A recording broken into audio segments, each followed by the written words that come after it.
Hey guys, Dave here. I know today's episode is going to be all about kobolds, so before we get going here, I just kind of wanted to ask you guys, what's the most creative way you have used kobolds to challenge a party of a high enough level where they should have been able to handle the kobolds quite easily? Like, how did you make it interesting and make the party struggle? Do you have an answer? Other than mass numbers, not really. Okay, so that's kind of my answer. Or ingenious traps. Well, even that, your traps have got to be pretty deadly to start wiping out 20 D10 hit points, right? So one of the things that I actually have done in the past was I threw a kobold horde. Now, normally they're tribes, but I built a horde. There were over 3,000 kobolds moving across the landscape consistently. They were displaced from their home and running from a green dragon. Yep. So I vaguely recall this. I think this was before I started in the campaign. Yeah, this was before you started the campaign. So what happened was we had a bunch of refugees that were being escorted to a walled city. They got there. The city was closed and abandoned. There was no help there. Yeah. So as they're walking through the farmland away, this literal wave of kobolds is coming at them. Almost, but not quite, almost to the point of the rage zombies in 28 Days Later. Oh yeah, there's just like a moving like a sea of them on like the horizon coming your way. Just taking out the cornfields and shit as they go. So they ran to a farmhouse. The NPCs ended up getting separated from them and ended up in a barn. And they had a couple of larger, fightier NPCs to be able to hold off this attack at the barn. All they had to do was keep the barn door closed. But then I got to run Night of the Living Dead, but with kobolds as the enemies, breaking in through windows and smashing down doors as they're trying to, we can handle it 4 at a time. We're level 8, and these guys are coming in by the thousands. So they had a number of different pieces of furniture that were up against windows and stuff that were slowly getting pushed over and knocked down. I was making random rolls for it, so they were managing furniture, and they had to run upstairs when they got swarmed down below. And the frickin' Ranger had a teleportation arrow, so wherever it landed, she would then teleport to that space. Yeah. So she did to the top of the barn, thinking that she could pick them off and help all the NPCs. And then the winged kobolds came in, and so it was just her with 40 winged kobolds, and the action economy does not work in your favor. Even if you're a ranger. No, and so they were fucked. At the end of it, they were barricaded in a bedroom as kobolds were climbing up and trying to get in the window. There were people screaming from the barn. It was pure chaos. And then the dragon showed up and wiped out the kobolds. The huge breath weapon took out a big section of them. All of their area effect spells were great for a couple of rounds, and then that hole just got filled in again, right? So, it took the presence of this dragon to make the kobolds scatter. But then the kobolds were a consistent issue for the rest of the campaign. Where are the kobolds? They're outside this city. Right, and so they ended up in the walled city and they took it over and whatnot, but those kobolds were a fucking problem. Yeah. Straight up till about level 13, 12 or 13. Yeah, even still, you even made them be a bit of a religious cult at some point as well. Yeah, the Green Dragon subjugated them. And so they became a dragon cult. Which was going through a bunch of guerrilla tactics in this town that we had set up and we were trying to secure, and all of a sudden, people are dying around the town is because these kobolds have these little tunnels and are popping out of sewers and trapping civilians and all those NPCs that you would save from the next town over. Yeah. So that's how I did it. I could have run with that consistently right up through to level 20, right? Because that's way too many kobolds to effectively handle. Yeah. It's a Mimic, the Roundtable Dungeons & Dragons discussion podcast, where you never know what you're going to get. Welcome to another episode in our conversation on mob mentalities, where we look at some of the tricky humanoids out there that can make up the enemy armies in Dungeons & Dragons. I'm Adam, and with me today is Dan. Hello. And this episode is called Kobold Tribes, War and Peace. Get it, Dan? War and Peace? Yeah. Like war and peace? Yeah. But a warren, like a place where kobolds live? Yeah, because they live in the... Warrens? Yeah, and it's war, because they're peaceful when they're in their warren, and it's a... Is the new bit the explanation of the joke? Because I've never heard that go well. It's because you don't get my hilarious literary humor. Oh, I get it. Trust me, about 9 times out of 10. Occasionally, the what was it, the regions, legions, strategians, and I was just like, what the fuck is this? It's called rhyming, Dan. We'll get you back to grade 2. Okay. So, anyway, we've... Asshole. we have reached out to our army of friends and allies to help us break down what a Kobold tribe looks like in 5th edition. But first, though, we're going to jump into some of the basics. We have actually covered kobolds in an episode once in the past. Yeah. Episode, I want to say 50, which was Kobolds, all the trappings. Because traps. Yeah, and also it was all of the details about them. It's the same bit again. Yeah. Double entendre. No, it isn't. Well, yeah, it is. It's not a double entendre. It is a double entendre. It just doesn't have... No, it's a play on words. But, I mean, yeah, but it's a double entendre. It just doesn't have sex connotations. Which means it's not a double entendre. It's just a play on words. Does a double entendre have to have sex connotations? Not sex, but inappropriate connotations. So, for those of you who haven't heard episode 50, go check it out. It's easy to find. It's in the monster playlist on our YouTube channel. Yeah. If that might be the easiest way, instead of scrolling back through, 60 plus freaking episodes. It is actually episode 50 as well. So, if you could search it up, it's not hard to find. Anyway, so we did most of the lore. That was me and Terry and Megan, I believe, on that episode. Yeah, this is where we had the talk to your kobolds, friends. Yes, that is Megan's big takeaway from that is there's a lot more to kobolds than meets the eye. And so talk to them and figure out what they're about. And we really did get into Kurtlemak, who is the god. Mm-hmm. We talked about kobolds a little bit on our Gnomes episode as well, because, there's a lot of animosity there between the two groups. And we have discussed them on and off again in other episodes where we talk about tactics, specifically mobs or when traps come up or something like that. Because that's really what they're known for. They're textbook, they are the generic, the pointed direction. They are the example of a low CR mob that traps the hell out of their dungeons. Yeah, yes, you are right. They're the prime example of that. They are, for those of you who don't know, you should really go listen to that episode. We'll wait.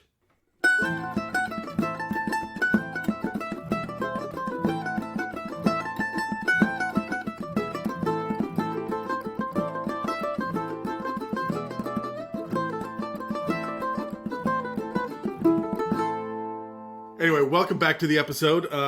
Thank you for going out and listening to episode 50. We're not going to cover all the same shit that we've done before. You guys have better things to do than listen to my voice talk about the same thing twice. So we are going to jump right into some of the mechanics and the tactics here. So for the handful of assholes out there that decided not to go listen to that. Like me. Like Dan, because he's just a bad person. Well, I wasn't on that episode. So you don't give a shit? Well, no, I edited it. No, you did not. I edited that one. You edited that one? Yeah. Oh, yeah, so I think that was my week off.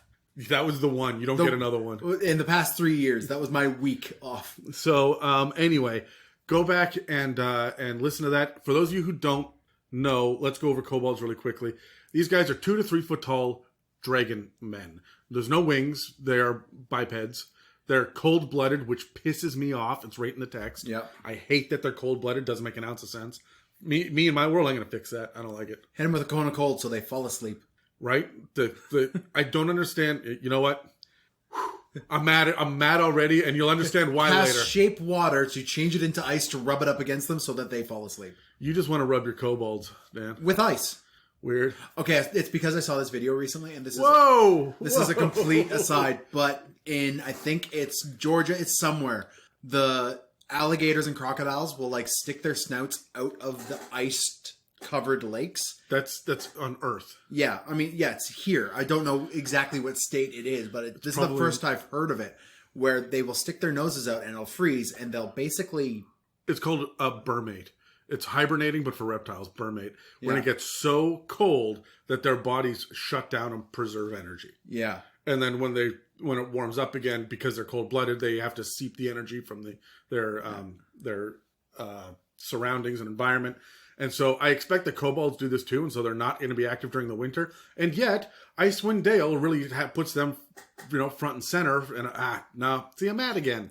It doesn't make any fucking sense. Just make them warm-blooded. Dragons should be warm-blooded. Yep. They absolutely should be. So they think scales, and then you think lizard, and that's not That's not what it is. No. So, well, in that train of thought, are lizard folk cold-blooded as well? Yes, absolutely. And UNT would be. However, I would say the Dragonborn are not. Anything that is related to I would dragon. almost even say a Malison isn't.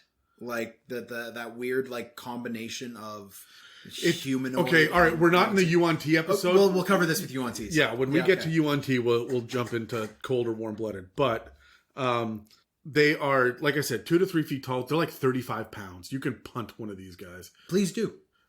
They are really no bigger than your kids, Dan. Like don't punt my kids. Don't. No. One of them, anyway. One of them. Anyway, so he'd enjoy it. You know, in about 15 years, when he runs across Dad's nerd shit and hears this, he's going to be like, "What the hell?" So they can live up to like 120 years, but they reach adulthood by the age of like 6. Yeah. Most of them don't live to 120 years. Their lives are cheap and short. They are consistently dying off, and they fucking know it. That is one of the things about kobolds that everybody has to understand, that they are scared all of the time. And it is built right into who they are. Well, they've got this weird little egomaniacal tilt to them because they feel like they're better than everyone else except dragons because they're related to dragons. Yeah. Incidentally, there's really nothing about how they feel about Dragonborn or half dragons, which is a little odd, but I feel like there should have been something. Well, to me, there should be a sense of reverence there, almost, or at least respect. Or jealousy. At least respect. See, the thing is that these guys are cowardly because they know that they die easily. I'm going to talk about that in a little bit as well. But like the mechanics of what it's like, why we know that they die so easily, and how that would affect their society and their mindset and whatnot. But the other thing about them is they're angry, petty little bastards. If you cross them, they will remember it forever. And they will get revenge. It may be tying your shoelaces together because you smacked them upside the head, but it's the best revenge that they're able to get, so they're going to get it. Yeah. Right? And they will always go out. Do not abuse your kobolds. Just don't do it. Don't hurt them. They will remember it. Don't be mean to them. And they will also run from a fight if they feel like it's not going their way. So they will have this like list of people that have hurt them or scarred them or something, and then they will come back and they will haunt you. And being so long-lived as they are, or they can be, as they can be, there's going to be that one elder kobold that's just like, that guy and his family, fuck them. Yeah. The other thing too is that they're totally racist. So they will actually say, "Oh, that guy was a dwarf and he was mean to me. All dwarves are mean." Okay. And they jump to that really quickly. Right, so you've got to go out of your way to even befriend a kobold in the first place. Mm-hmm. But for the most part, they live in tunnels. And their tunnels are small. And again, 2 to 3 feet tall. You've got to crawl your way through it, right? Yeah. But they are second only to dwarves with their ability to actually tunnel things out. And that instinctive knowledge about where the best place is to dig, where you're going to find places that are braced nicely, where there's going to be easy cave-ins and whatnot. They will just know by looking at rock formations. But their tunnels are rock. It has to be rock and hard pack. It isn't loose sand. They're not going to be tunneling on a beach or in a swamp or anything like that. These are not like anthills. These are caves and mines. Yeah. I mean, we tend to see a lot of similarity between like goblins and kobolds in this respect. Yeah. Because they all like their caves. But a goblin will get a cave that has already been established, already built, and they will make it their own. And they will dig a little bit deeper, but they're there for the resources. Yeah. Kobolds are there for safety. Yeah. Because no one else will come into these tight, small underground spaces. So that's why you'll see like a goblin cave is gonna have, 7-foot ceilings, because that's what the previous owner needed. Yeah. You're in a kobold thing, you're crawling through the entire thing, unless you're in like the one like antechamber or something that they've built out. Or if they've got some monstrous allies or something as well, right? Yeah. So, but their big thing is that they tunnel, they are underground, and they stick together in large numbers because by themselves they're incredibly weak, and we're going to see this over and over and over again with their stat blocks, because the two things that you get no matter what are going to be pack tactics, which is if one of your allies is threatening the person you're attacking within 5 feet, then you get advantage in your attack. Yep. And you also get sunlight sensitivity. Yep. And both of those make sense. They both track for kobolds. Which means that you're not going to fight these guys in the middle of the field in the middle of the day. You're going to catch them at night when they feel safe sneaking about and coming out for more. We're really seeing a trend with a lot of these mobs being, at least the smaller mobs, being nocturnal almost. Well, like we saw that with goblins and bugbears. We see that now with kobolds, right? I mean, orcs aren't afraid of the light, but they prefer to move at night. Yeah. Hobgoblins are good at any point in time, but know that the night's probably going to be the best time to move because of their armies. So we're seeing a lot of these mobs are moving at nights, right? And so when you're sitting there coming up with what your campaign is going to look like, what mob that you should be using, think about whether or not you want to do daytime or nighttime combat. And nighttime combat is a lot different because of your light sources. People in your party will not be able to see what's shooting them from 400 feet away. And if this is the first time you've joined us, you will know that we hit this drum fairly hard where dark vision is grayscale. Yeah. There's an absence of color with dark vision, and it is by no means perfect sight. No. Right? So having your character just rely on dark vision, that can go poorly for you, especially with kobolds, which have different types of kobolds by color as well. Yeah, and by the quality of their skin and the patterns on them and whatnot as well. And so there's going to be a lot of things you can miss with dark vision with kobolds. Yeah, I'm going to say this. If everything is in grayscale, I don't care if these guys are bright yellow. If you are in the dark, these guys will blend into ferns and standing behind little outcrop. Mm-hmm. It's going to be harder to see them. Yeah. And it's going to be, maybe not with disadvantage, but I'll put a modifier on it. Yeah. It's going to be... Add a 2 or a 5 or something. Yeah, the DC will be harder, definitely.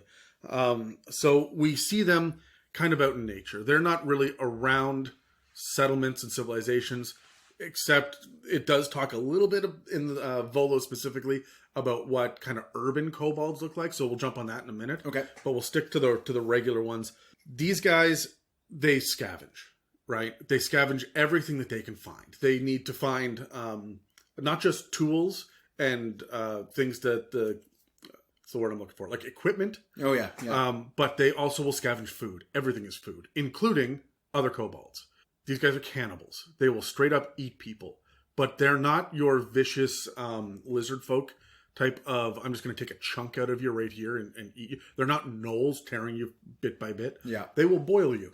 They'll cook you. Flay you. You will wake up. It's like that scene in The Walking Dead where the guy wakes up missing a leg, right? Because, it's dinner time, right? And so you will, when you have got kobolds and you're doing that rescue mission, someone stole the blacksmith's daughter. We need to go rescue her. That she's been kidnapped.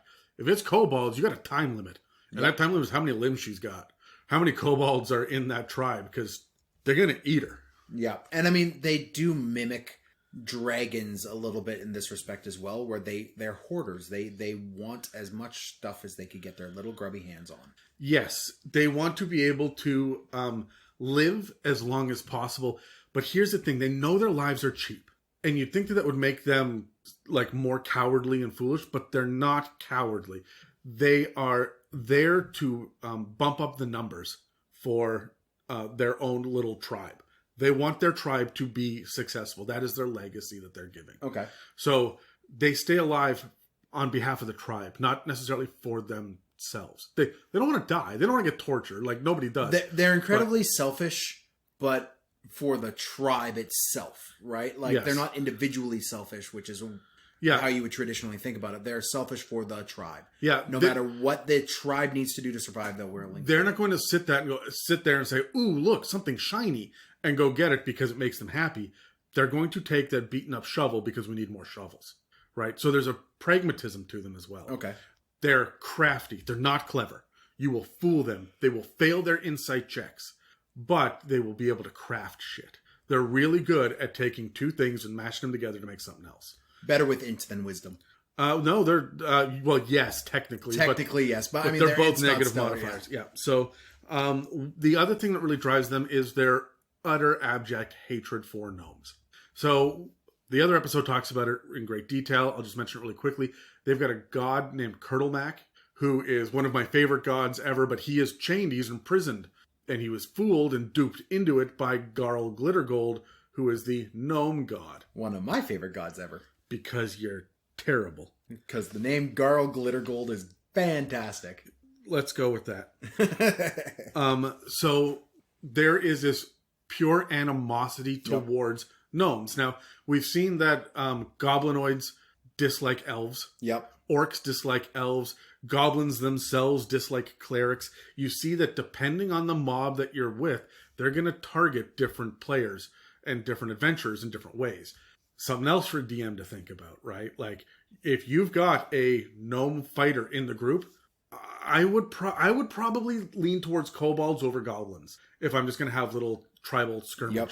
Right? Or if you've got a lot of religious folk or you've got a lot of elves in your group, go goblins more than kobolds. Yeah. So this is really going to help me as a DM kind of understand, because who they hate is a major driving force. Mm-hmm. These guys are lawful evil.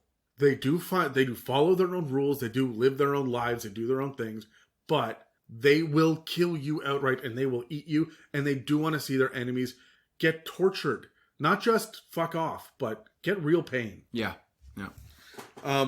When you are role-playing this, however, when you are going to be a kobold, I temper that a little bit. You think? Yeah, especially if there is a rogue in the party that stole a couple of coins from you. Yeah. I wouldn't have that be something that you shank them in the kidney Confront them, but don't shank them, right? Yeah. So that's an opportunity for some really cool role-playing. Not really cool combat. Yeah. So don't be that bad evil character that goes out of the way to be spiteful. Just maybe keep a little list. Yeah. Like keep a small book with 6 pages in it. And 6 months down the line, you're like, all right, elf, you took this thing from me. I pay up. Oh no, I would just keep a literal tally. It doesn't matter what you've done. You have done something. A smack upside the head is the same as being stabbed in the back. It does not matter if you called me a little name or if you tried to feed me 2 wolves. It does not matter. You get 1 tally mark for that. When it hits 20, I'm going to kill you in your sleep. And I'm going to tell everyone in the party that. I have my book. I will remember. Cool. And every time that they do anything, I'm just going to pull out my book and be like, that's another one. And we'll slowly get to that point. I just see like the rogue taking the book and like erasing marks off his line. Oh, yeah. Or like, adding to the barbarian. Yeah. So one of the things that I really like about kobolds is the fact that they can also be in and around towns. Sometimes there will be a settlement. It's usually humans. Yeah. But there will be a settlement. I feel like humans and halflings are the 2 not racist D&D races. Like all the rest of them are weirdly proud of being exactly what I am and no one else is as good as me. Yeah, I mean, they're really trying to work away from that kind of idea with everything. It is hard-baked into elves and dwarves. It's hard-baked into elves and dwarves, yeah. And gnomes and dragonborn are proud warriors. But they're proud warriors, but it's proud of their legacy, not necessarily... Like, I wouldn't say dragonborn are racist. I wouldn't say half-orcs or half-elves are racist. Half-orcs and half-elves and tieflings are all the bastard children that get kicked on. All right. They might not be racist, but they're hyper aware of race. Yes, that's true. Humans and halflings are the ones who are the PHB races. It's not gonna be an issue with them, right? Yeah, they're gonna. Oh, hey, look, it's a kobolds. You guys want to help us, right? And they will offer protection for services like sanitation or digging sewers or digging in nearby mines and helping out with things. Yeah, and there will be a sort of symbiotic relationship. But the kobolds will still only work at night. They will hide from everybody. They do not want to be confrontational. That's the thing about this mob. Kobolds are non-confrontational. You have to go into their territory to fuck with them. Yeah. Now, they're scavengers, like I said, and they will steal things if they feel like they can. Yeah. If they feel like they can get away with it too. But they're so low on the totem pole, and they fucking know it. That food chain beats them, right? And they know it. So they're not going to stick their necks out and take big risks. When you end up in kobold territory, you may find that you are hitting traps over and over again. and may never see a kobold. Mm-hmm. Because they've just trapped the area around their warren. And if you are in a urban kind of situation and the kobolds do start acting uppity, it is a sign of a major player that scares them more than the city. Yes. Right? Yeah. Moving in and telling them what to do. Now, that's normally a dragon. Because they fucking love their dragons. Yes. But it could really be anything. You could have, like, I would try to theme it scaly, right? Yeah. Just like a UNT cult moved in or something. And subjugated them. Yeah. These guys are often slaves. You are going to find lots of kobold slaves that goblins are going to have as well, right? So I can see that goblins would go in, raid a warren, take a bunch of the best kobolds out and say, now dig, right? And like I would play with that a little bit too if I was going to get into a big goblinoid campaign. Mm-hmm. But there's a really interesting dynamic between them and dragons, and it is the fact that they love that they are related to dragons, and they cower from the dragons, like pure power and majesty. The dragons fucking hate the kobolds. Of course they do. But will use them. Yeah. Right? This is a dragon will kick a kobold out of frustration. Like, kick it to death, right? Just out of frustration. That is like punt. To be fair, for a dragon, that's not exactly a hard thing to do. No, absolutely not. But like, this is one of those almost cartoon villain level of dynamics here, right? This is like it's Captain Hook and Smee. Yes, I also have, for some reason or other, I have like the dragon who is basically the Joker and has like some interesting facial feature or like interesting tentacles or something hanging off his face or whatever it is for that dragon kind. And it's just in kind of fin. And this entire tribe of kobolds doesn't have that naturally, but they are crafting imitation fins so that they can look like the dragon. Okay, all right, sidebar. You know, when you picture a kobold, they're bipedal, or bipedal, some people say. Terry. Bipedal. They have tails. Yep. They've got like dragon-ish faces yeah. and snouts and whatnot, and fangs, like they've got sharp teeth. But they also have these 2 points off the top of their head. I have heard people refer to those as the ears, and I keep looking into it, and those are horns. Yeah. Those are very much horns. Some kobolds have frills and whatnot. The way that there are different markings and whatnot on dragons, you're going to get that with kobolds as well.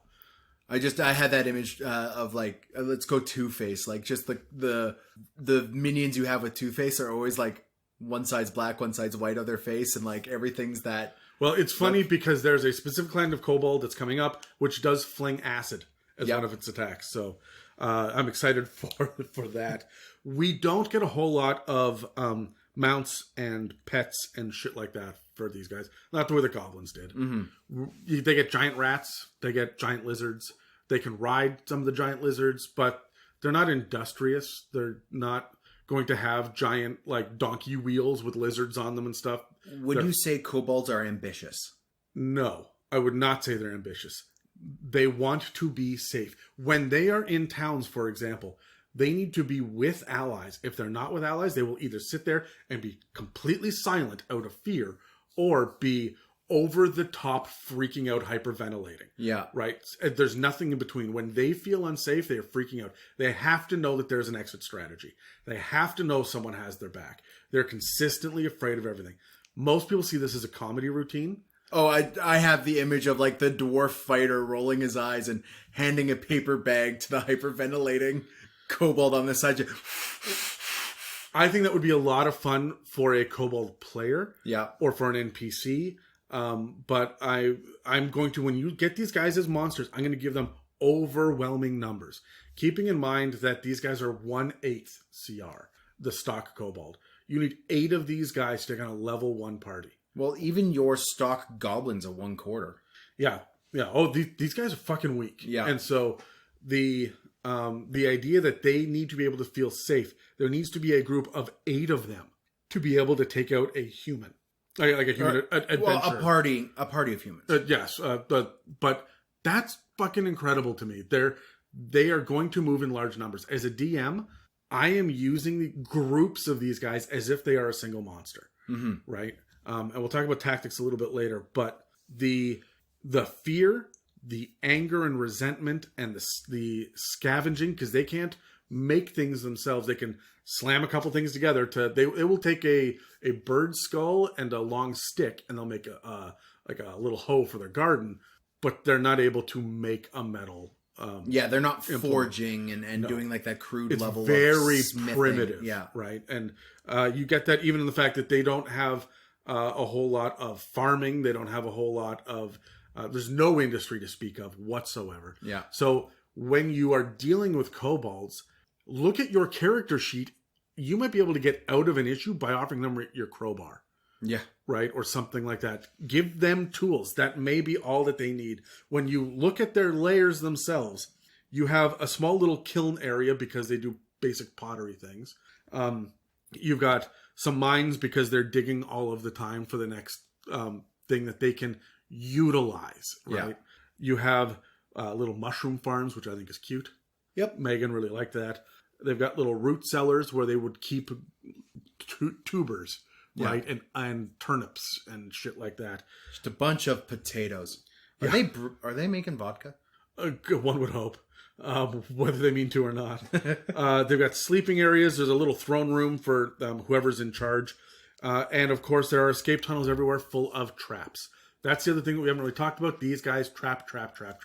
Yeah, their traps are going to try to keep people out, to keep them away, and to capture people. But they are not murderers. They are lawful evil, and they will eat you. But they are not out there because they have the bloodlust that a gnoll has. Yeah. They are out there. They're not inherently driven like undead. They simply just want to eat and be left the fuck alone to do their own thing. And unfortunately, adventurers tend not to do that. No, very much not. So, there are some kobolds that get access to some basic magic. It's all arcane. There's no real divine magic to them. Any sort of magical flavor you get is going to be off of like a sorcerer's spell list. Yep. And this probably is inspired by the draconic ancestry that a wizard has, right? Kobolds would have it too because they believe that somewhere in their history there's dragon blood, right? And that's who they are and what gives them meaning moving forward. It's like that one guy who swears up and down that he's related to like England nobility. Yeah. Right? And you're like, but just because you're British and have nice hair doesn't mean you're royalty. No, just because you talk down to us in a podcast does not mean that you're British royalty. Yeah. Just because your pecs are so firm and they twitch at me and I can see your nipples looking me square in my soul does not mean that you are royalty. I might have some issues. You might have some issues. And this isn't, a specific person that we're talking about. This is someone like a random person. Brad. So Brad's pecs looking at me. Yeah. So in Volos, they've got a fun little list of kobold traps here. Everything from bells to announce intruders, straight through to volleys of needles, and pits with disease-covered spikes. So there's a lot of interesting things that are in there. One of the unique things that they mention in here, it's in the DMG, is the nearly sentient level of ooze. So you know how we've got the gray ooze and the ochre jelly, right? There's called a green slime. And a green slime is aware and has blind sense. Can I remember what it is in 5th edition? I think it's blind sense, yeah. But it can't move. All it can do is congeal on walls and in ceilings, especially in like archways and doorways and whatnot. And when someone moves beneath it, it drops on them and does 1d10 acid damage. And it takes a lot to get rid of it. Mm-hmm. Kobolds have been known to scoop that shit up and use it. It makes sense. Yeah, so they add that to traps. So they're not... This thing doesn't move. It has no monster stats. It's just a trap. But it is aware of you, which is kind of funny and weird. A trap that's aware of you. Cool. Yeah. For the most part, all the other traps are going to be your basic pit traps or utilizing creatures or swarms or insects or something like that. Kobolds are the ones in my games who utilize the fuck you stick, which is like the typical scorpion on the end of a stick. Yeah, right? Or the 10-foot pole with an alchemist fire tied to the end of it. Yeah. Right? Well, back when Alchemist Fire was useful, it's not in 5th It still works for kobolds. No, okay, fair. So I'm going to say the last little piece of lore is that because they are super invested and involved in anything draconic, while they don't necessarily go for the glittery, shiny thing, if there's a dragon emblem on it, or if there's a sculpture of a dragon, or even coins with a picture of a dragon on them, they might scoop that shit up. So, for me, I find a kobold, this is the way I've always played them, this is just as a personal thing. A kobold doesn't give two shits about platinum pieces, copper pieces, or silver pieces. But they like gold because they're called dragons? Because they're called dragons. And that is as far as that goes. They will go and grab hordes upon hordes upon hordes of gold just because they're called dragons. Fair. Okay, so before we jump into a commercial, let's actually check in with the guys. Okay. All right. So at this point, I'm certain that everyone is, tired of our fucking voices. So let's give everyone what they want. Captain Pecs and Nipples himself. Let's jump over to Terry, who's hanging out in Greyhawk. Hopefully with a shirt on. I fucking doubt it. Okay, well, thank you, team, for handing it over to me. I'm here over at the Green Dragon Inn. You guys know me as Terry, of course. Today, I'm going to be talking about kobolds, some of the physical variations with kobolds, some of the tactics they will use, and how we can make this more fun in our game. Okay, so a problem that we run into with this game, I think, for creatures like kobolds is that DMs and players alike will look at kobolds as a kobold is a kobold is a kobold. And it doesn't matter what creature we're playing, we have to remember that each of them individually are different. And this is a huge part of the game that we can explore. We know the exploration pillar of this game is often one which is underused. But to the kobolds themselves, each kobold is different, may have a different personality and different characteristics and quirks about them. Now use this within the party as well. A ranger or a druid, for example, if they have a higher wisdom, so a higher perception of the world around them, a higher understanding of the world around them, is more likely, more easily going to be able to spot different kobolds, their different colorations, their different scales, and that sort of thing, whereas more of an uneducated character in this sense is less likely to see that. Your human fighter, to use the trope, it is less likely to notice this, but this can play within an interesting dynamic within the game. There's opportunity for comedy here, there's opportunity for failure here, as one kobold looks like another kobold. You thought you saw him go around the corner, run over to the cliff edge, you thought you've been chasing the same one all along, but perhaps it wasn't, and depending on the player character that's doing this, there's an interesting dynamic to play with. So let's look at physical variations. Scales and coloring is a big part of this, depending on whereabouts in the world they're coming from, depending on perhaps the dragon that's closest to them. Their coloration, their scales are going to be very different. Use this within your game. If there's something that's very obvious, if you come across a kobold that is noticeably different color to another kobold, it doesn't take much to realize that they're likely not from the same tribe, the same clan of kobolds. And so there's a part of your game that you can start to exploit there, depending on who sees it, because one player character may not recognize that fact. So don't think a kobold is a kobold is a kobold. Use these subtle changes and these variations to bring your game to life and make it more interesting. Remember, it's not about the final destination, it's about the journey, to quote a great woman in Miley Cyrus. I think I quoted it wrong, and I think it might have been Taylor Swift anyway. Okay, well, let's talk about tactics before we start to look at some unique thoughts when it comes to kobolds. Okay, kobolds are trap makers, we know that, and they're very cunning little creatures. Yes, their intelligence is lower in that their academic intelligence is typically lower, but that does not mean that they're stupid in the sense of everything. Kobolds are very intelligent in their own world. They understand their own world and their own tactics. When we come to their stats, we see that they have an armor class, an average armor class of 12, a little bit lower really, lower amount of hit points at 5, standard speed at 30 feet. Their stats generally are relatively low. If we look at strength, con, intelligence, wisdom, and charisma, all under 10. But their dexterity is 15. So think about this as well. Okay, that is their strength. It's not strength, it's dexterity, but that is their strength within them as a creature, and they know this, and they're going to use this to their best advantage. Okay, so they're not going to stand and bang with you. They're going to be in and out. They're going to try not to be seen. They know that you're most likely bigger than them, and so they're going to use tactics that work along with this. Dark vision of 60 feet. Use that to your advantage. Passive perception of 8. Okay, so that means that while they're familiar with their own world and their own sort of strategies and how they stay alive, it doesn't mean that they have a great understanding of the world around them generally, in detail. Languages, common, draconic, sure, lower challenge rating. Sunlight sensitivity, so while in sunlight, the Kobold has disadvantage on attack rolls as well as wisdom perception checks that they rely on sight. So a Kobold knows full well that this is a huge disadvantage for them, so they will try everything within their power to stay out of direct sunlight. Pack tactics. If you're not familiar with pack tactics, this means the Kobold has advantage on an attack roll against a creature if at least one of the Kobold's allies is within 5 feet of the creature and the ally is incapacitated. They are going to use this hugely to their advantage. Okay, this is a common understanding among Kobolds. Remember that they are so trained, not trained like armies, but trained in how they operate, that they can likely pull off these type of tactics with very little communication. They don't need to yell commands and things around the creatures that are around. They already understand this.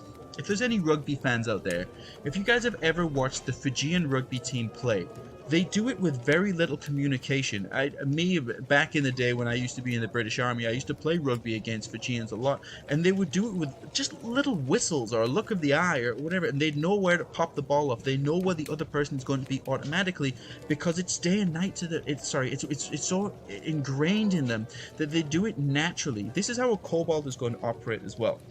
As far as actions go, dagger, sure, or any type of simple item. Be creative in the sense that it's likely a simple item that they have stolen from somebody else. We know that they're not blacksmiths, and naturally, they're likely taking their weapons from somebody else, but they're going to be simple. They're going to use slings as well. That's their ranged weapons. So, +4 to hit, 30 to 120 feet as far as their range goes. Very few hit points for damage, but this is not their primary tactic. This is just an option that they have. So when it comes to tactics, there's an old saying that used to be, and we're not going to go too deeply into this. Years ago, I did a tour of Afghanistan with the army, and I'll skip over this very quickly, but there was a common phrase which was known by one of the leaders of the opposition, will say, and that is, the Western man wears the watch, but I have the time. The Western man wears the watch, but I have the time. And what this basically means is that, and Kobolds work in a similar way in that they do not need to beat you. Kobold is not there to actively try and wipe you out. They do not need to kill you all. A Kobold's tactic is more likely that they are going to try to piss you off until you leave. They know that they don't have the might to take you out, but they will do things to the point where you go, do you know what? F it. I'm out of here. So when you think of traps, it won't necessarily be high damage dealing traps. It may well be, but it's going to be things that will blind you for maybe 1d4 days or something, if they have those capabilities. Or they're going to try and separate you. They're going to try and poison you. They're going to try and deafen you. They're going to use unconventional tactics to slow you down. Think Home Alone, Kevin McAllister. It was very unlikely that Kevin McAllister was going to outright beat the burglars, but essentially just tried to slow them down or piss them off, either until help came, until they just said, screw it, I'm out. Because you might have the watch, but they have the time, especially if you're fighting them on their own ground. And why the heck would you not be fighting them on their own ground? They don't have ambitions to take over other people's territory. They know where they live, and they know those cave systems, and they operate in the dark, and all of their tunnels are built for creatures of their size. They're on their home turf. How long are you going to deal with these inconveniences? How long are you going to deal with the fact that you now have 2 characters blind, 1 character's deaf, there's no sign of them coming back, 1 maybe even lost a leg, 1 can't stop throwing up because it's been poisoned, before you say, do you know what, it's not even worth trying to kill all these kobolds, and maybe you leave if you can. So when it comes to kobolds, think unconventional tactics. Don't think I need to kill you all. I just want you, as the kobold, I just want you to leave. How much can I piss you off to the point that you're going to leave? Food for thought on kobolds there. Guys, if you want to catch me on social media, you can find me on Instagram. I'm under Van City Terry. I usually don't give that out because I'm a very private person. But you know what? With this whole COVID thing, I'm starved for human interaction as well. So feel free to reach out to me.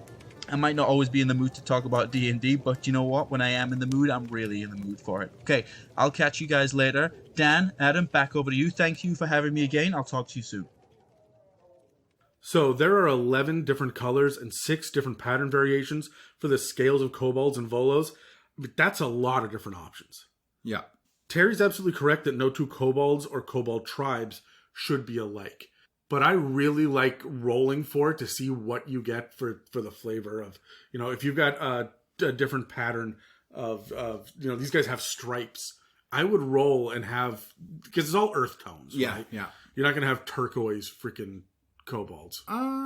You're not according to the not according to Volos. Like, this is one of those situations where, like, having like aquamarine kobolds, you can have blue, but it's like a muted blue. Yeah, right. Like, you got to think this is going to show up their draconic heritage just about as much as a draconic blooded sorcerer. Yeah, right. Like, a draconic blooded sorcerer will have bright, vibrant, unnaturally blue eyes if they come from a blue dragon. I just really like the idea of there being like a brown kobold with brownish red stripes across its back, right? Yeah. I think of the coloring of like velociraptors and shit back when we thought they didn't have feathers.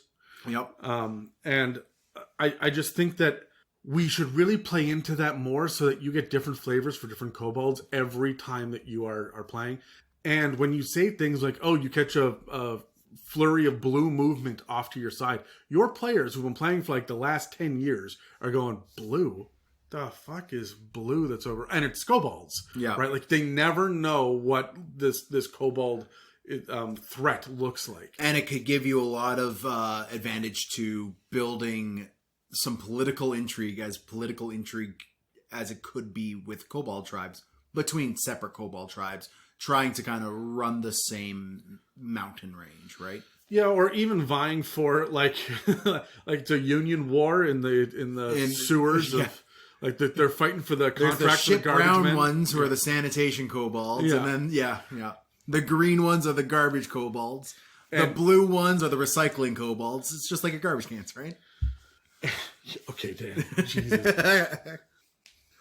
I did have one thing about this. Their int is very low, like we mentioned before. Yeah. Does that make them dumb? They're not quite illiterate. Right. So they can read, or they could if they cared to learn.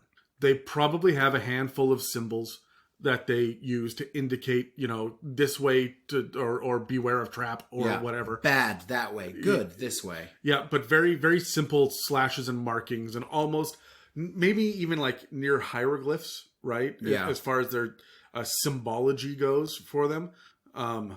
That's the actual terms of symbolism, Dan. Yeah, I can see the smirk on your face. Symbolism. That is an underrated movie. It is one of my favorites. It's in my top 3. Yeah. Is it really? Yeah. I think it's number 2 in my top 3. Get your stupid fucking rope. Anyway. How the fuck did you fuckers fucking fuck? Just the whole scene with the cat. There was a firefight! Okay, so in our nerding out, neither Adam or I had the presence of mind during the recording of this episode to actually mention the name of the movie. And I would be remiss if I didn't try to plug one of my favorite movies of all time, which is The Boondog Saints. It stars Willem Dafoe and Norman Reedus. It's got a stellar cast. Cannot recommend it enough, except for the little fact of the, let's just say, ample salty language. So 100% recommend it. You should go and watch it. Back to the show. I need me some Willem Dafoe. All right. Can never go wrong with Willem Dafoe. Have you seen Lighthouse? Yeah, it's fucking... Oh, it's brilliant. Yeah, it is amazing. Yeah. It takes on another whole quality to it. Dave pointed out to me, he's like, this might be the story of Prometheus. Oh. I know. Like, I gotta watch it again. Yeah, he pulled that out of his ass, and I'm like, where did you get that from? And then I watched it, and I'm like, holy shit, that's... Well done, Dave. Yeah, right? So, anyway.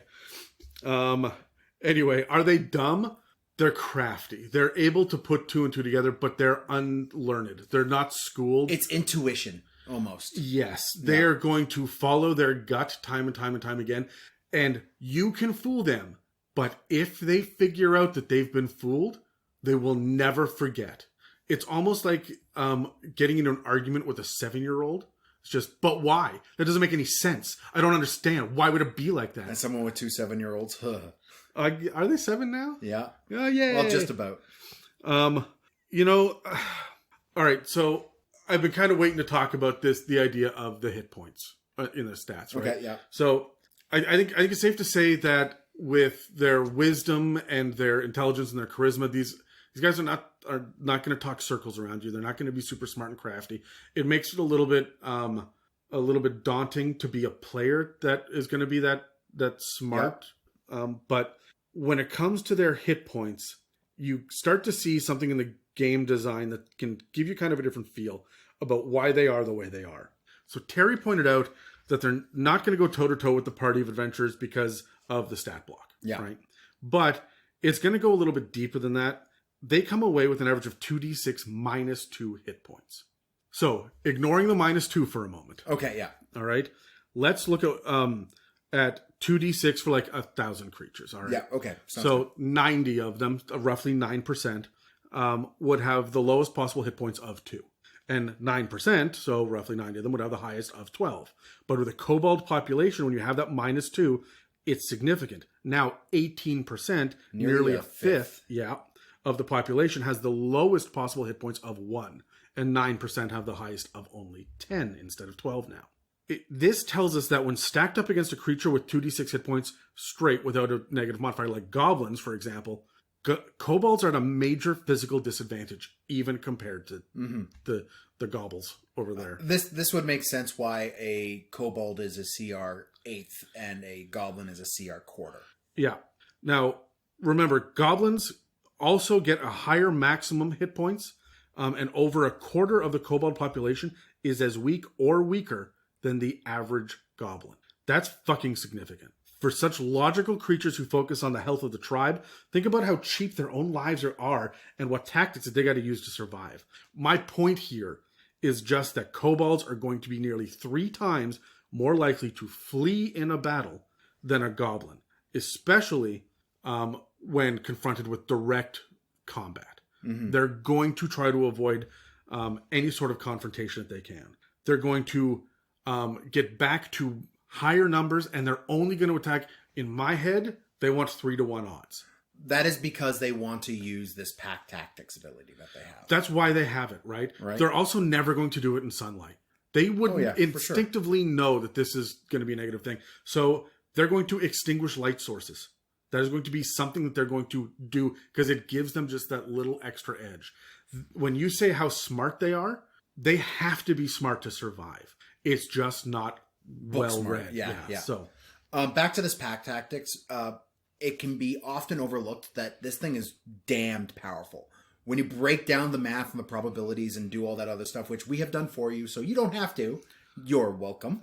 Advantage is roughly equivalent to giving a creature a +4 to hit. Yes, kind roughly. of. Yeah, probability is funky, and that's not always the case, but yes. Yeah. So what that typically means is a dagger with a +4 will hit with a +8. So that's kobolds are now hitting with a +8 attack, right? Yeah, and they can do this no matter where they stand around you. Like if they're right next to each other, as long as they're within 5 feet of you, they're getting this thing. Yeah. Right? There's no flanking involved. There's no flanking involved. Now the math on that is a little bit more complicated and varies depending on the role, but for the sake of the podcast, a general understanding of advantage is +4 to hit is good enough for our purposes right now. Yep. Okay? When I'm making that mob from scratch, either homebrewing or adapting what I need to, pack tactics is what I look at to give my creatures a little bit more punch. It's going to make a difference. They're going to hit more often, especially these guys are going to fold in one hit, right? Right. So they have to hit in order to be that's effective. why you have a CR8 creature that effectively has a +8 to hit. I know, it's incredible. Yeah. So how do you feel then about them fleeing if they know they're going to hit in numbers? Yeah, I mean, yeah, they know they're going to hit numbers, but if they move up and hit you and you don't drop, you are going to drop them, and they know this. So they flee. I would almost say that they use hit and run tactics more often than not. Yeah, I would also say, though, that if they can get 8 kobolds around a single person, even though 2 or 3 of them are going to die, they can not only provide food for the tribe, They're getting rid of a threat, and whatever you're carrying on you is going to be useful to them. It's worth it for the tribe, so they're going to stick there if they think they can win. Mm-hmm. That's the big thing. And for me, I look at it when they've lost about a third of their people, maybe even a quarter of them, they will run back behind traps, heal up, get together with other kobolds, and then come back out with a second force. You are probably going to fight the same kobold 4, 5, 6 times. This is one of those situations as an adventurer, it's probably best to hunt down runners.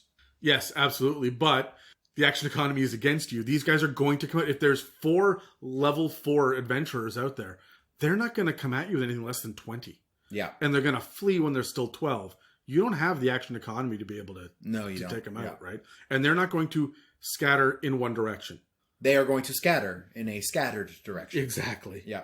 So then how do you feel about Terry's observation that kobold traps, defensive ones specifically, not ones that are meant to capture or anything, but defensive traps are meant to be more of a discouraging factor than an actual kill factor? They're speed bumps. I think so. Yeah. I also think that they want to be more of a pain in the ass for you so that you will just give up.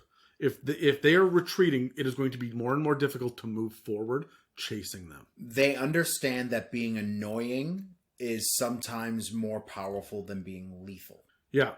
Right. It's amazing that Terry brought us that, actually. Yeah. Huh. Well then. As he wants us to call him Lord Terry, remember.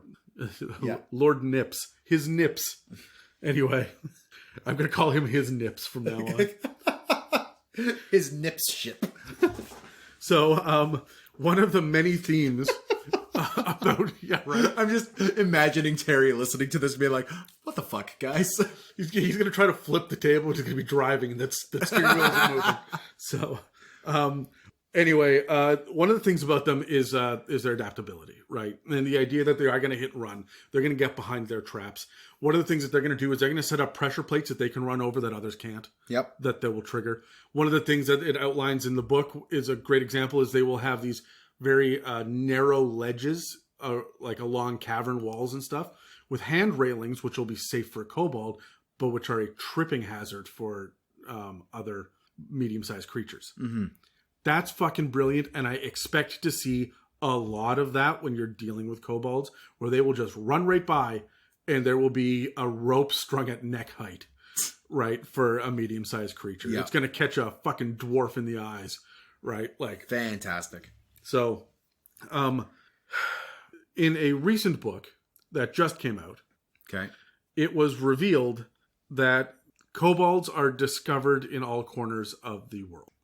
But sometimes those in harsher conditions are a little bit hardier, which makes sense. It's kind of by necessity. Yeah, no. So let's go see what James has dug up. I think that he is still in the Graven Hollow Library in the Underdark, and so I want to hear what he has to say about the Icewind Dale kobold. So we know kobolds can be found anywhere dragons can, and the ones around Icewind Dale are some of the hardiest of their kin. A desire to serve white dragons has drawn them to the northern areas. Doing their best to adapt to their new environment, kobolds are frequent of 10 towns to escape the cold and get some warm, hearty food to eat. They trade their skills to achieve this. The people of the area usually allow the kobolds to exist amongst them, but sometimes they don't, and in those scenarios, kobolds will put on a winter coat, stack 3 high, and pretend to be humans. Icewind kobolds have an AC of 14, an HP of 9, and a walking speed of 30, and a climbing speed of 20. Their strength is below average, their dex is actually fairly strong, their constitution is better than that of a human's. Their intelligence, wisdom, and charisma are also all below average. They have saving throws of dexterity of a 4 and a constitution of 3. Their skills are perception of a +1, stealth of a +4, and survival +1. They have dark vision out to 60 feet and a passive perception of 11. The languages they know are Common and Draconic. Their challenge rating is 1/8. With pack tactics, The kobolds gain an advantage on attacks as long as one or more of their allies is within 5 feet of another creature. Though they also have sunlight sensitivity, which can negate that advantage. They use daggers to attack, 1d4 plus 2 for damage. The dagger can also be used as a ranged weapon out to 20 feet and disadvantage at 60 feet. Comparing them to normal kobolds, the Icewinds have higher AC, higher HP. They also have a climb speed, which normal kobolds do not. Their stats are the same for the most part, but their constitution is higher. The passive perception of Icewind kobolds is higher than that of normal kobolds, but both use pack tactics and have sun sensitivity. When choosing to fight a pack of kobolds, the Icewind Dale are some of the hardier ones to fight. With a better constitution and passive perception, they can see you and survive hits a bit better, as well as with them stacking 3 high in winter clothes, you may not know the actual number of a pack around you. So be careful when fighting out there. We need to get James at the library because I feel like he's falling asleep a little bit. Yeah. So about these kobolds, I love that they try to pass as humans in big coats. The rule for this is that they have to beat an onlooker's insight check with a deception check, but they don't have any kind of bonus to deception at all. So it's like they're just grabbing an overcoat and hoping for the best. Honestly, yes, hilarious, funny. And I am someone who grew up with Little Rascals. Oh, Little Rascals, yeah. Right? And like the whole scene where they're trying to get a bank loan, dressed as the rabbi. Oh, it's just, yes, I love this. See, this undermines the lethality of my kobolds in my head, right? Mm-hmm. As James said, these guys are a little bit hardier. They've got some beefier stats. They need to be, and I don't think that this is necessarily anything except natural selection. Mm-hmm. The weak have died off, and the strong have bred stronger, right? Yeah, and found coats. We really do get the idea of them living around urban areas. Some people like them, other people don't, which is as urban as the Icewind Dale. Well, it's 10 towns, yeah. Like, but the idea is that there's civilizations. Mm-hmm. But there's no rocks for them to burrow into. They're not digging into ice, right? They're looking for that level of warmth. Yeah. And so their level of surviving is going to be keeping the humanoids nearby happy enough. Yeah. So he is right that these guys are probably going to be able to see you a little better. They're going to blend into a crowd and they're going to take a hit. And they're definitely more dangerous, right? So the stat block is a lot beefier, but let me jump into it. The AC gets hide armor, so it goes from a 12 to a 14. That's significant. Yeah. That is a 20% boost considering the average AC is 10, right? HP goes from 2d6 minus 2 to 2d6 plus 2. They live in the frozen north. They need to be a little bit more hardy. Yeah, remember everything I said about such high percentages of the population being so significantly weaker than goblins? Not anymore. Now they're stronger. It's the opposite. The other thing that sits a little strangely is that for the first time that I can remember, we have hit points that I can't reverse engineer. Yeah, their con is a +1, but their HP is 2d6 plus 2. And there doesn't seem to be any fucking reason for this that I can find. Hardy frozen north kobolds. Like, I guess, but even then, when we get things like mountain dwarves and frost giants, it still, like, lines up. Yeah. So I don't know where the math in this came from. Someone made a mistake, is my guess. Yeah, I feel like their con should be 1 higher just to justify this. Yeah. I wouldn't drop their hit points. I would raise their con just for con saves. Yeah. Now, we also see with this climb speed, the saving throw bumps, and additional skill proficiencies, these guys are still only CR8. Yeah, I'm talking about them like they're God's gift to D&D right now, but they're still low man on totem pole. They're just going to be better than the average kobold. But they stack up because you got the pack tactics, you got this bumped up hit points, you got all this other stuff. They stack up toe to toe with a goblin who's CR quarter. Yeah, I would even say that I like these guys better than goblins in a straight fight. 1 kobold versus 1 goblin, the goblin wins. 2 kobolds versus 2 goblins, the kobolds win. Because of pack tactics. It's that powerful. You think it's that powerful? I think it's that powerful. I'm not sure that they've got the hit points. If you put them both at max hit points, then their pack tactics means they're going to hit more often, so they'll do damage, and they'll be able to live a little bit longer. Yeah. But if you give them the average of 5 hit points to 7 hit points, the goblins are on the same page. But the goblins can one-hit kill a 5 hit point. That's true. The kobolds cannot one-hit kill a goblin at 7. They just can't. Yeah, okay. So, I mean, even if they are guaranteed that hit, they're not able to do the additional damage necessarily. But I think that now, because you have that hit point bump where it's 9 versus 7 hit points, the goblins don't get the one-hit guarantee either. It depends on initiative. It's far closer, so...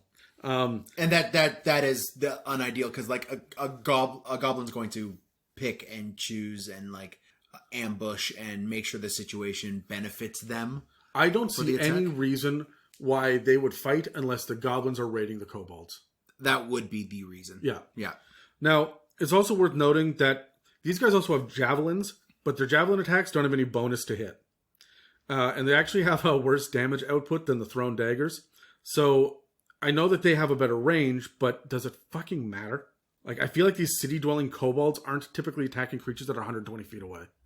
No, it doesn't matter. I think they're purely there for flavor. Yeah. They are ice field dwelling kobolds. They have javelins because they're not a spearfish. No, okay, sure, for the spearfishing. Right. It says that they will use javelins and long poles and stuff to tap the ice as they're moving across it, right? Yeah. And that's kind of what I expect to see from kobolds. You could see 2 or 3 kobolds like bundled up, tapping the ice as they walk across a frozen lake, like muttering to themselves. And again, the trap that they would lay would be, oh, this piece of ice here can handle my weight, but not your weight. Yeah. Right? So, now for anyone who's familiar with kobolds, you know that there are a handful with a very specific kind of physical feature that I mentioned very briefly before. So let's jump on over to Brad. Winged kobolds are very much alike their unwinged kobolds in stat blocks, but their flavor is much more interesting. A few kobolds are born with leathery wings and can fly. Known as urds, they like to lurk on high ledges and drop rocks on passersby. Although the urd's wings are seen as a gift from Tiamat, the Dragon Queen, wingless kobolds are envious of those gifts and don't get along with the urds. Urds, which are another name for winged kobolds, seem to hatch randomly for kobold eggs, even in a tribe that has no adult urds. Although being able to fly is an incredible gift, and it would be expected for kobolds to interpret the wings as a blessing from Tiamat, ordinary kobolds actually resent urds and don't get along with them. Fragments of kobold legends speak of Kurlyuk, a winged godling servant of Kurlamak, who betrayed his master in some way. Kobolds see urds as Kurlyuk's favorites, and they project their resentment on this traitor onto their winged kin. Kobolds and winged kobolds have very similar stat blocks, the only difference being a slight advantage in dex for the winged kobolds. I guess a little bit extra movement, and they obviously come with the ability to fly. They get the 30-foot fly speed. For all intents and purposes, their stat block is almost identical. The main difference being that instead of being able to have a sling, they have the ability Dropped Rock. The Dropped Rock ability is a ranged weapon attack with a +5 to hit, and what they can do is they can drop a rock on one target directly below them. It does 1d6 +3 bludgeoning damage if it manages to hit. So I like the fact that there's going to be animosity within the Kobold tribe between the winged kobolds, or the urds, and their unwinged brethren. Really interesting that the unwinged ones don't consider wings to be a blessing like you would expect, but as being fickle creatures, the envy, I guess, shouldn't be too surprising. I would love to use a pack of these things just flying overhead, each of them with a bunch of rocks pelting your adventurers from above. I would actually throw a group of these at higher level adventurers more as an irritant and a flavor than anything else. I think it's really funny to picture these little screaming monstrosities flying above your party, dropping rocks on their heads as your party's trying to dodge them or knock them aside, maybe raise a shield to deflect them. I think they're really interesting characters. They're not especially powerful, but in numbers, obviously, they can certainly do some damage. I think of them a lot kind of like the winged monkeys from Wizard of Oz, if you remember that scene. So that's my thoughts on that. If you want to reach out to me, give me some feedback on your thoughts on winged kobolds or urds, feel free to reach out. You can reach me at Clueless Game Master on Instagram, or reach out on the subreddit. I do check there once in a while, and look forward to hearing from you. Back to you, Dan and Adam. So, not only do they have wings, they have +1 AC and 3d6 minus 3 hit points. They're a little bit hardier, but not really. I don't know. That is a full... That's a full dice more, but it's just another like step up. Like they're hardier, but their average is still higher than the goblin. Yep, that's true. I like these. I really like the fact that they are not welcome with the other kobolds. They're kind of like X-Men. Like they're these weird mutants. Well, yeah, it comes back to Kurlyek. God, I fucking hate the names in this. Who was the... Thank you for not making me say it. Yeah. Kurlyek. Kurlyek. Sure. But he's the one that backstabbed Colonel Mac, right? Yeah. And Brad mentioned that very briefly there. So he's the traitor. So anyone with wings is a traitor. I feel like you're going to run into winged kobolds before you run into regular kobolds because they're going to be outside. They can fly, so they're more likely to be in... almost like nests up in treetops or in rocky outcroppings that are high above the mouth of the warren and shit like that. I don't think they're part of the tribe. No, I would almost say that the winged goblins are a tribe in and of themselves. Kobolds. Sorry, winged kobolds. I'm going to do that a lot. I feel like winged kobolds are a tribe of themselves, right? Yeah. Like, there might be a tribe of kobolds that are trying to kill the winged tribed kobold. Or the tribe of winged kobolds over there. Yeah. Right? But I don't think it's... They're hindered because these guys are dropping rocks on them and flying. Yeah, and I think that the impulse is to use these guys as paratroopers. Mm-hmm. And that really is not how they work. No. I like the idea of them dropping rocks because, I mean, you don't have to be close. There's no range on rock dropping. Yeah, I'm really surprised. I would be surprised if Terry wasn't grinning ear to ear hearing about the dropping stones. But the rocks that they're going to drop in my head have got to be of a decent enough size to do some real damage. I would say they're about fist sized, human fist sized. So these guys are only going to be able to carry like 4 of them at most. Like I would almost say 3. And they don't have like hill giants have a sack of rocks that they throw. I don't think these guys have a sack of rocks. I think they land, pick up a bunch, and fly over, drop them, and then they got to land and get more. Do you think they drop all 3 at the same time? Yes, but is it intentional? No. Well, I like the idea of them, of like 3 of them flying up, carrying a net full of rocks. Yeah, that's pretty cool. And then releasing that as well, and dropping just this crazy amount of bludgeoning damage down on people. Yeah. Now, there are a ton of different other kinds of kobolds out there, a surprising amount, considering the monster manual only gives us 2, and this Icewind Dale kobold really fucked with me. I was not expecting to see that. The fact that they get a new stat block. And I know that James already kind of talked about Icewind Dale and whatnot, but let's go check in with one of our most remote allies, who you guys haven't heard in a while, Pepperina. She's chilling out in 10 Towns. Get it? Chilling out in 10 Towns. Yeah, because it's cold there. Yeah. Thanks, guys. This is Pepperina, and I've been hanging out at the Lucky Liar Tavern in Lonelywood. Let me tell you, you get a couple drinks in these loggers and trappers around here, and the stories just start coming out. I overheard one talking about this kobold that carried a shield, and that really piqued my interest. These are the Kobold Dragonshields. They are considered champions of their race. Think the fighters and the warriors. Typically born a normal kobold, however, every few years or so, one will hatch with a version of the Dragonshield's powers. But otherwise, they are chosen by a dragon and gifted powers to protect that dragon's egg. I love all things dragons, so I absolutely love this. If I was a kobold, I would be ecstatic to be chosen. They excel at hand-to-hand combat like most warriors do, and you can really tell that by all the scars that they have from past battles. As you can guess by their name, they carry a shield. But the cool thing about these shields is that they're made from discarded dragon scales. I love this. How cool would it be to have a shield made out of actual dragon scales? Now, they do know that they're considered champions, but have sort of a confidence issue. So they're always trying to prove themselves to be worthy of their status in the tribe. Being kobolds at heart, they will run away from a fight, but they do have the ability to rally the troops when faced with certain death, so inspiring other kobolds to fight along with them. So DMs have your inspirational war speeches ready. They wear leather armor and, of course, have their shield, which makes their armor class a 15. They have a buttload of hit points with 44 or 8d6 plus 16. They are relatively slow with only a 20-foot speed. Their stats all get bumped up a little bit, especially strength and con. They still have a negative modifier with their intelligence and wisdom, and their charisma is pretty average. They are proficient in perception with a +1, and they do get a resistance. Now, their resistance is dependent on which dragon gave them their powers. So, if it was a black dragon, then they get acid resistance. A blue dragon, they get lightning resistance, and so on.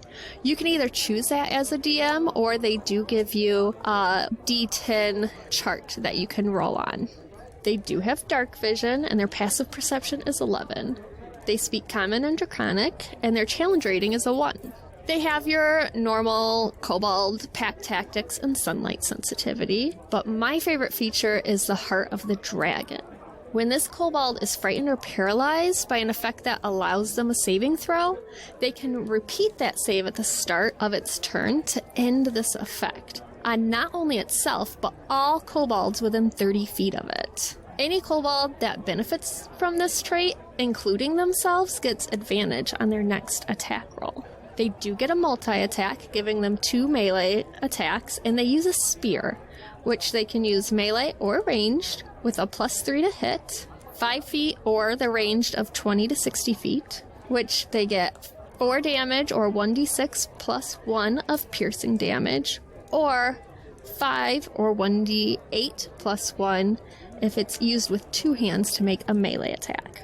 I think these guys are so much fun. As a DM, if you want some beefed up kobolds, these are your guys. Maybe that wizard in the party needs a dragon egg for a spell, and they come across these protectors. As a player, I would 100% want to loot that shield, especially if I was a gnome. How cute would that be? A little gnome running around with the shield made out of dragon scales? Well, it's my turn next on the karaoke machine, so I gotta run. But if I hear any other stories, I'll be back. And if you need to get a hold of me before then, you can find me on Instagram at Pepperina_SparkleGem. Did you hear that, Dan? She'll be back. Oh, back. God. Plastic bag. You know, her voice is totally... I don't hear the accent until, like, there's 2 or 3. Whenever she says con, it's can. Yeah. Yeah. It's that Midwest accent, man. That's what does it for you, huh? Yeah, it kills me. All right, so these guys are tied directly to dragons. Yes, of course. Well, they're dragon scale, like their dragon shield. Anyway, These are the chosen ones, right? It's right in the lore that these guys, every once in a while, one of them is strong enough or good enough or whatnot. Has proven his rare worth enough. Yeah. No, born strong enough to be able to become a dragon shield. It's not a proof thing. They haven't done any rite of passage for this. They're just obviously better stock than the other kobolds. And then a dragon bestows powers upon these special... How does a dragon bestow magical powers? When they can't cast spells innately. Yeah.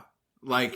5th Ed needs to sort the shit out on this. It's been a discussion we've had since... In every single dragon episode we've done, we bring it up. It's weird that dragons can bestow magical power, and you can have draconic-blooded sorcerers, but dragons themselves don't really have magic to them, as the stat blocks say. It drives me fucking crazy. Yeah. I get that they can bestow perhaps their discarded dragon scales. I really like the idea of them as they grow, dragon scales. Molt.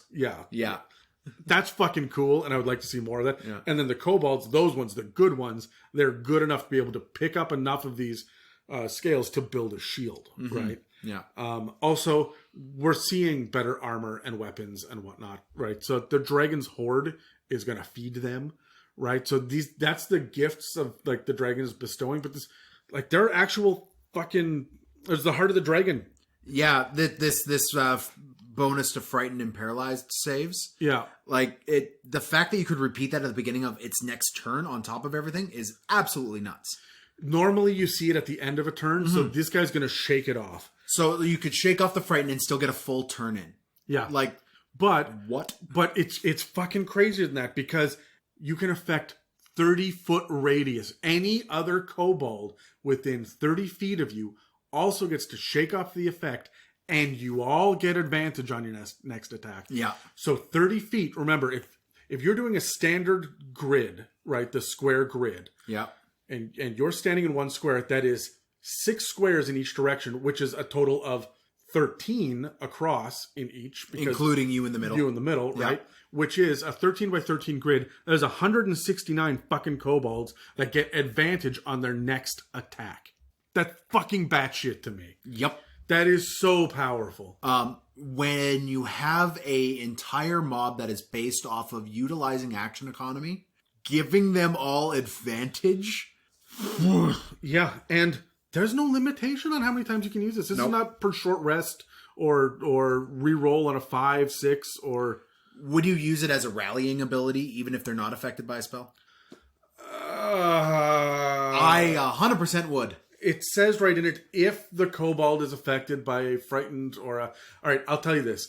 It doesn't have to be a spell, but they would have to be frightened. I would say that when the tide of battle turns and some kobolds are starting to retreat, they can trigger this to bolster everyone around them. Yeah. So there's your rally and cry, which will let them do that.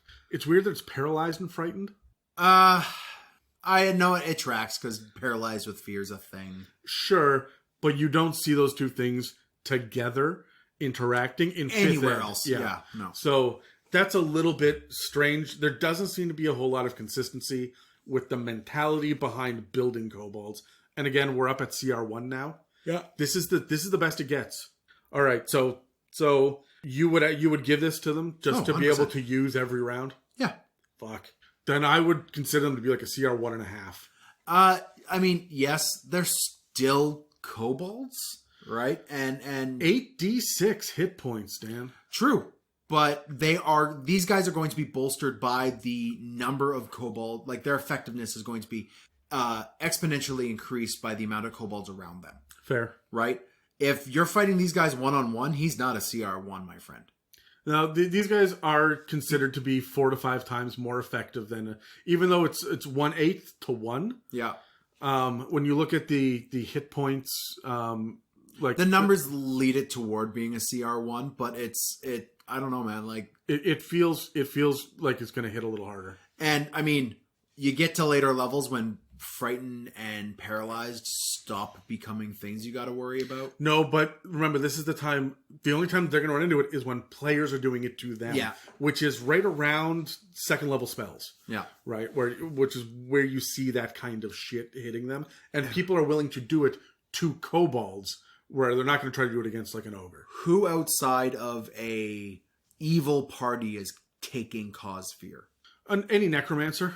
Any okay.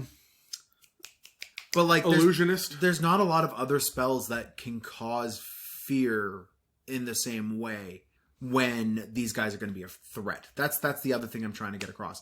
An intimidate check would work, I guess. Yeah. Yeah, I don't know. Like, you're right. There's not a whole lot of triggers for this to be useful. Yeah. So I would want to use this during a retreat. Here's a question, and this isn't even part of the notes. Would you give this to them with a stun as well? No. No? No, stun seems to be like a shell shock, right? Because low-level monks, when they get Shocking Fist or whatever it is... the shocker? Yeah, when they get this ability, they, as a DM, they are the most annoying player at the table. As a DM. Just because it is so hard to work around that stun. Right. If they are wasting their stun and their key points on one kobold at a time, let them. Oh, that's fair. Because there's dozens. Exactly. Yeah, right? cool. So, yep. Okay, look, we've talked about kobolds for a while here, and we cannot continue without talking to Megan. She fucking loves these guys and was pretty excited for the opportunity to talk about them again. So we gave her the most complicated thing to talk about. You're welcome, Megan. Yep. So here you go. All right, guys. Thanks so much for that intro. And of course, it is Megan here at Castle Ravenloft. Good news. We have actually found a hidden room or tomb or something here. But as excited as I am about that, I'm actually more excited to talk about kobolds again, because as you guys know, I have a newfound love and appreciation for all things and everything kobold. As I say, my saying right now is always talk to your kobolds. They can add so much to your game if you actually decide to have a conversation with one of these guys. But today I want to talk about something a bit more specific. So the Kobold Inventors. So Kobold Inventors, the thing about them is that Inventors, they're pretty crafty, and not in the scheming kind of way, but in the I can build something from nothing kind of way, and literally nothing. They like collecting rocks, random objects. They even say like the slime off of a tree, or like algae out of the water, like basically collecting anything that they possibly can that they feel they can build a weapon or something that they think can help their team get to where they want to be. So just very creative with their physical environment, which I think is really cool. This could actually lead to some really neat role-playing opportunities, you know, between your team as an NPC, or as well as just basically being someone that picks up anything that gets left behind. This is like your annoying recycler that's from like Yaletown, Vancouver, that just really, really wants to make sure that you're putting your plastics with your plastics and your metals with your metals, right? These are definitely that kind of person. The only thing to remember is that their tools and things that they create don't last very long, which I think is hilarious. So if you actually look at their stat block, it's quite simple. So in my mind, these guys aren't masterminds. They just like putting random shit together in hopes that it builds something that's actually useful. And then if it is useful, it is quite useful until it is not. So the term for that is actually good while it lasts, is actually what's actually written in the book for you. So if this is something where they've made like a weapon, it'll probably work for 1 or 2 goes, and then it'll just stop working after that. But since I talked about the build, let's just get it right into the build. So these guys here are pretty simple. They only have a 1/4 challenge rating. And to be honest with you, this is the first time I've really dug deep into the challenge ratings between 0 and 1 and what that actually means. So these guys aren't necessarily very threatening to your team, which I think is really cute, because if you think about a kobold horde, everyone has a job, and I feel like these are your busy bee workers that are just wanting to lend a hand and give help. So they're not very threatening to your team. In fact, they only have a strength of 7, but their dex is 15. Obviously, that is so they can survive their checks to ensure that they can actually build what they want to build. Constitution is a 12. I feel like this is hilarious. In my mind, that's them surviving if something they built explodes. Intelligence is -1, wisdom is -2, and charisma is -1. So again, not your most intelligent creatures, which is hilarious when you put it on with these guys are inventors. So their armor class is only 12. They do have some solid hit points for the level that they're at, which is only 13. I mean, if your fighter was to curse slice this once or twice, it's going to go down, right? They're not meant to be fighters in my mind, with their average speed of being 30. So they do have some specific skills in perception. Obviously, that checks out for being able to look and find things that might be useful to them. They, of course, have dark vision of 60 feet and a good passive perception at 10. Again, this really kind of ties into the fact that they like to find stuff that's useful. For languages, they know Common and Draconic, so nothing to write home about, again, on that intelligence level. So just like any other kobold, they do have their pack tactics. So the kobold does get advantage on its attack roll against a creature if at least one of its buddies is next to it. So this is that pack mentality that you get from pretty much any kobold. And then as well as, of course, they also have the sunlight sensitivity. So they don't really like being outside in the sun. And they get disadvantage on attack rolls if they're out in the sun, as well as wisdom or perception. So I think that's a really good additive for these guys, because I mean, if they're outdoors in the sun and they don't like it and they're trying to find something useful to build, it's going to be a little bit more difficult for them to actually see what they're going for. As actions, of course, these guys carry general weapons, such as a dagger. Of course, they can use it for melee or ranged, so they can throw a dagger should they feel like it. They have the +4 to hit with a reach of 5 or a range of 20 to 60 feet if they're going to be throwing it at somebody with piercing damage instead. They also carry around a sling, which I think is a rather neat weapon to have for an inventor. Basically, they can probably make a sling out of anything, like their belt strap or whatever have you, if they felt like it. So again, this is just a regular +4 to hit with a range of 30 or 120 feet with disadvantage with bludgeoning damage. I think it would be hilarious to see them try and sling a dagger at somebody. Just thought that would be hilarious. So then the additive for these guys here, and the fun part to get into, is that Kobold Inventors, of course, have weapon inventions. So the books and the writings do come with a basic table of 8 possible options for your kobolds to invent or create or utilize in the heat of battle, or utilize against your team, or utilize to make traps for your team. And they do say that you can either choose one or roll on a table of 8 to see what they decide to use. So I'm going to quickly go over a couple of them here, and then kind of get into my favorites. So the first one here is acid. So basically they hurl a flask of acid. So just like a bottle or a glass bottle full of acid, they throw it at your team. It's got a +4 to hit with range, and then it technically only hits one target, so think about a 5-foot square. And it hits for 2d6 acid damage, which I think is pretty cool. I think the only people that would not be bothered by this are, of course, those that have resistances to acid, but otherwise I think it would be pretty detrimental if you got hit in the face by one of these. For the second one, they have Alchemist's Fire. Again, they throw some kind of a flask that's filled with an Alchemist's Fire. So this is just like whatever they found that they thought was flammable, they put into a jar. Think of like your Molotov cocktail kind of thing.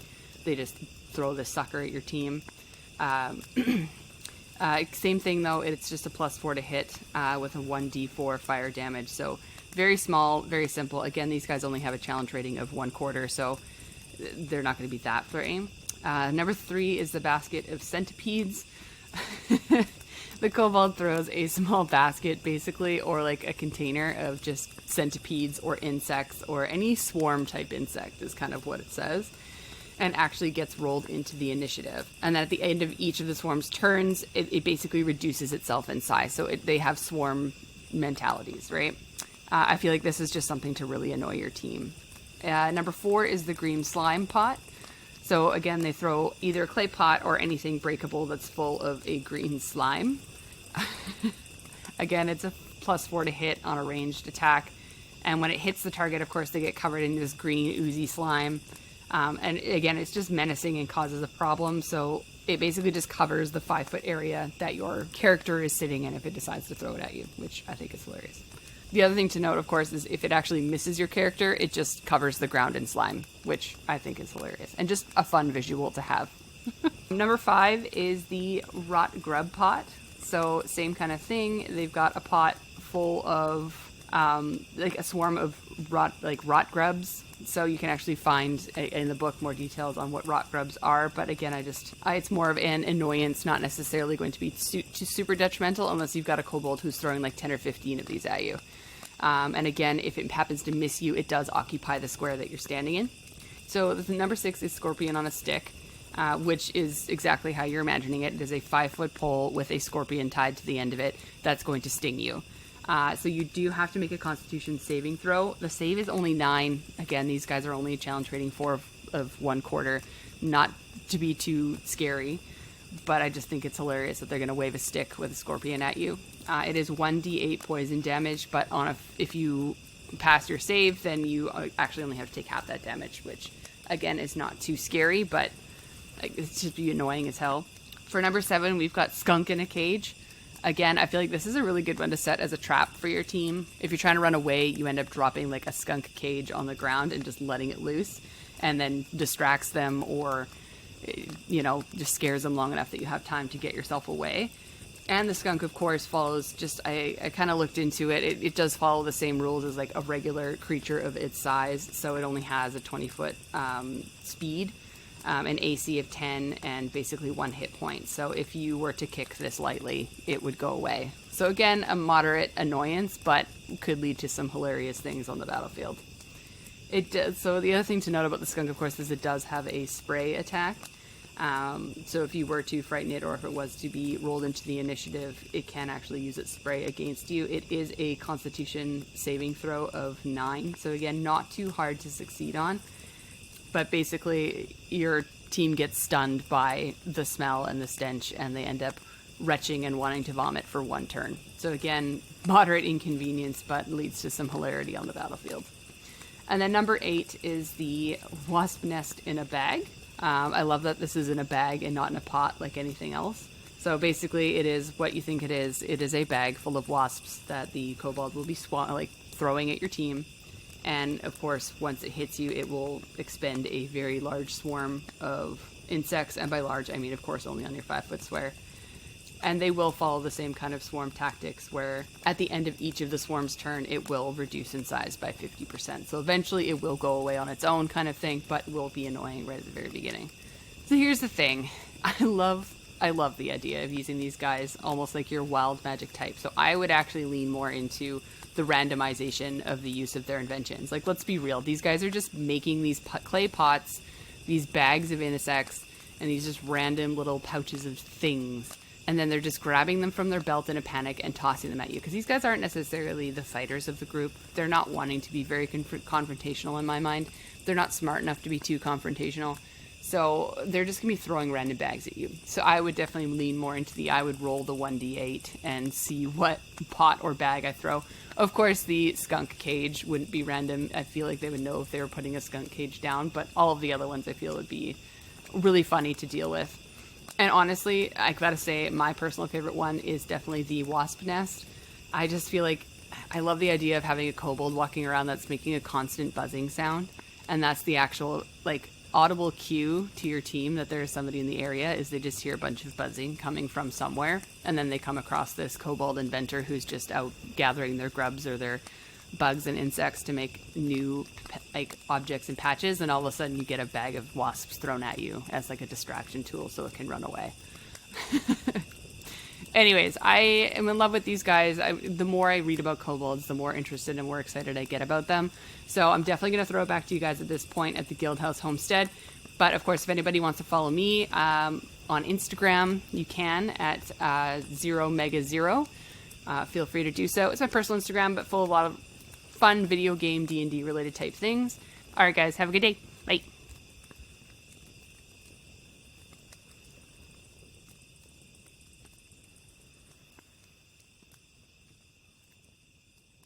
So do you think these guys are going to be as non-threatening as Megan made them out to be?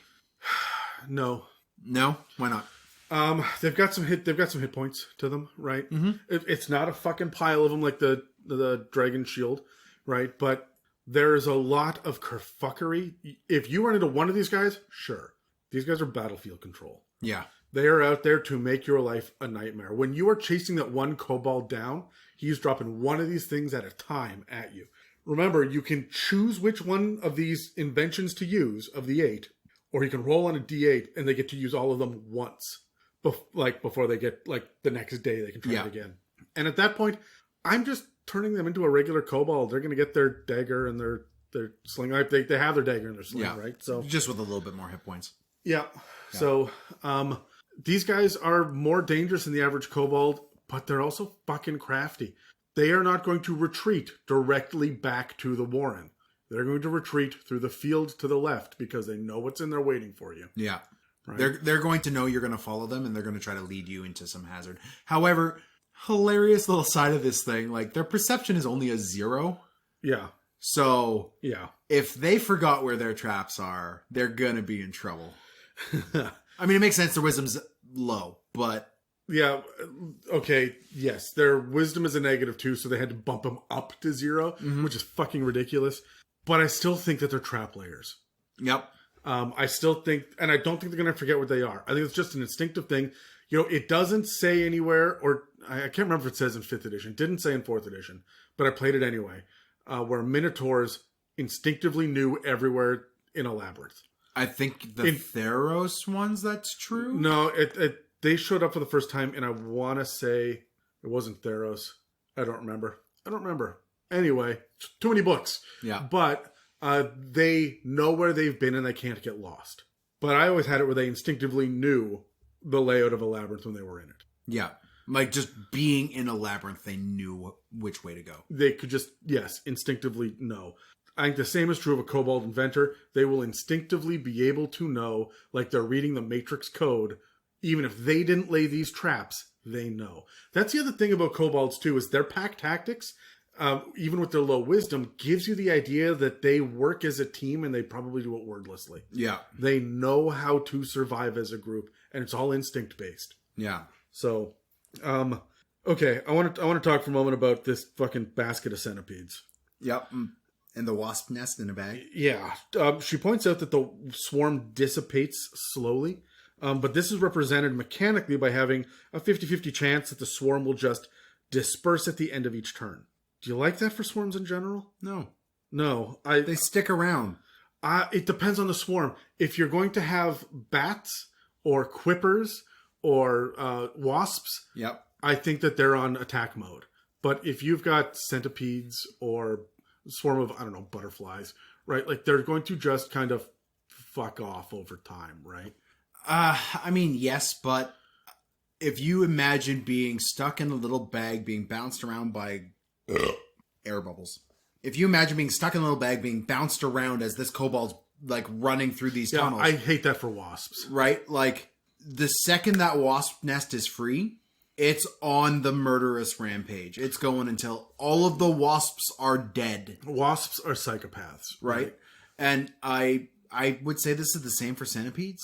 I don't think so. For centipedes, I get it. They will just... I view it like scarabs, right? From the Mummy movies. Like, see, I don't even see it as that vicious. I see them as, if they're on skin, they'll bite. Mm-hmm. If there's nothing nearby, they will just wriggle. Look, true, but they will hold on. They're not dissipating, is what I'm saying, right? Like, right, but I think that you've got a 50-50 chance of them holding on for longer than 6 seconds. Look, I have geckos. I feed them mealworms and shit all the time, and I put the mealworms in the little dish, and they just like fucking worm their way. I am hunting down mealworms in those tanks that have just escaped because they cannot sit still. There's no rhyme or reason. They just start crawling in the direction their head is pointed. Centipedes are very much the same direction, just like Terry at a club. So the thing about the rot grubs, since now we're talking about mealworms, that makes them different from other swarms is they don't move off their square at all. Yeah, they're little, like, again, because I have to deal with insects and feeding live creatures insects. These to me are like the little waxworms, the little... maggots? Yeah, they look kind of like maggots, I guess. They're not quite as creepy, but... Well, a rot grub to me is a maggot. Sure, yeah. Why did they just call it a maggot? I don't know. Because maybe maggot is just a really unpleasurable word to say. Is it? I mean, unless I'm a drill sergeant in the army. Maggot? A moist maggot? Ugh. Delicious. All right, so... In some cultures. Yeah. I've had them. In gecko culture. I've had them as well, actually. Yeah, well, we had them together in Boy Scouts where they're like, hey guys, eat bugs. And us as a bunch of like 9 and 11-year-old kids were like, yes. Oh, yeah, sure, I'll eat a bug. You owe me $1. Yeah. God, those days. So... here's my general idea for when you're dealing with Kobold Inventors. Remember, Kobolds Ambush. That's their big thing, right? When they're on the offensive, they lay traps and they sit and wait with overwhelming numbers to come hit you. So I like the idea of you hear the wasps, then you smell the skunks, and then suddenly you're pelted by these slings that have the 120-foot range, and then the net trap hits you. Yeah. Right? Or, it's going to be a series of like, oh fuck for your party. Yeah. Right? What is that buzzing noise? Do you guys smell that? Me, as Dan is going, Sturgis. It's Sturgis. It's Sturgis. Everybody runs Sturgis. I like the idea of them having Sturgis like as a trap too. Mm-hmm. Anything that is insect based or even like small beasts. Yeah, I would say that they would... Well, the fact that they have, like, a skunk with them that they just shotgun smell with, like, makes sense. Okay, so we mentioned before that they make good henchmen, all right? Dan, did you know there's actually a unique stat block for Kobold Underlings in the Explorer's Guide to Wildmount? I did not, because I haven't read it. No, neither have I. I actually went hunting for this and ended up talking to a guy who I was standing in a comic book store, actually, and he broke this down for me. I don't know why they are the way that they are. And you'll understand what I'm talking about when we talk to Tyler, because I figure we should go talk to someone in Wildmount. Yeah, I mean, right? He's in Jorhaus right now. Yeah, so he's got actually some interesting details about the Underlings. Not just Underlings, but kobolds in general, and their eating habits and whatnot. So let's jump over to him for a sec. Okay. Hey guys, this is Tyler from the Wastes of Zorhas. Well, my goblin companion and I were just seeking refuge in this derelict tower to get refuge from this awful storm when we soon discovered it to be inhabited by kobolds. after tripping a wire and Spike nearly hitting me in the face. Thankfully, we were able to convince them to invite us in so that we could exchange some tales back and forth. Now, I know you guys have been looking at a bit of the stats of the kobolds and who they are and the different kinds that there are, but I wanted to look at something else with them. Have you ever wondered, how are there so many of them? Well, the females can lay up to 6 eggs in a year. And then they proceeded to tell me how they lay the eggs, and I frankly did not need to know that, and I don't ever want to hear about it again. But each egg that is in this hatchery that they put them in hatches within 2 to 3 months.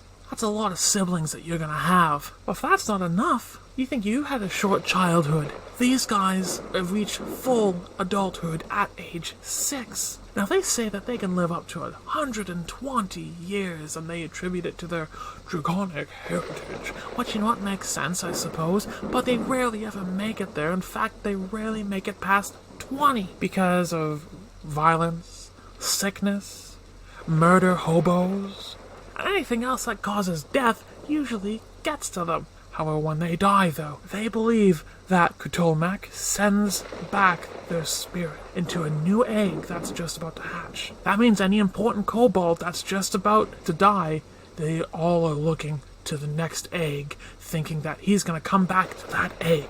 Now, with all these kobolds, even though they die off within a 20-year span, how do you feed them all? Is there enough meat with their sharp teeth to go around?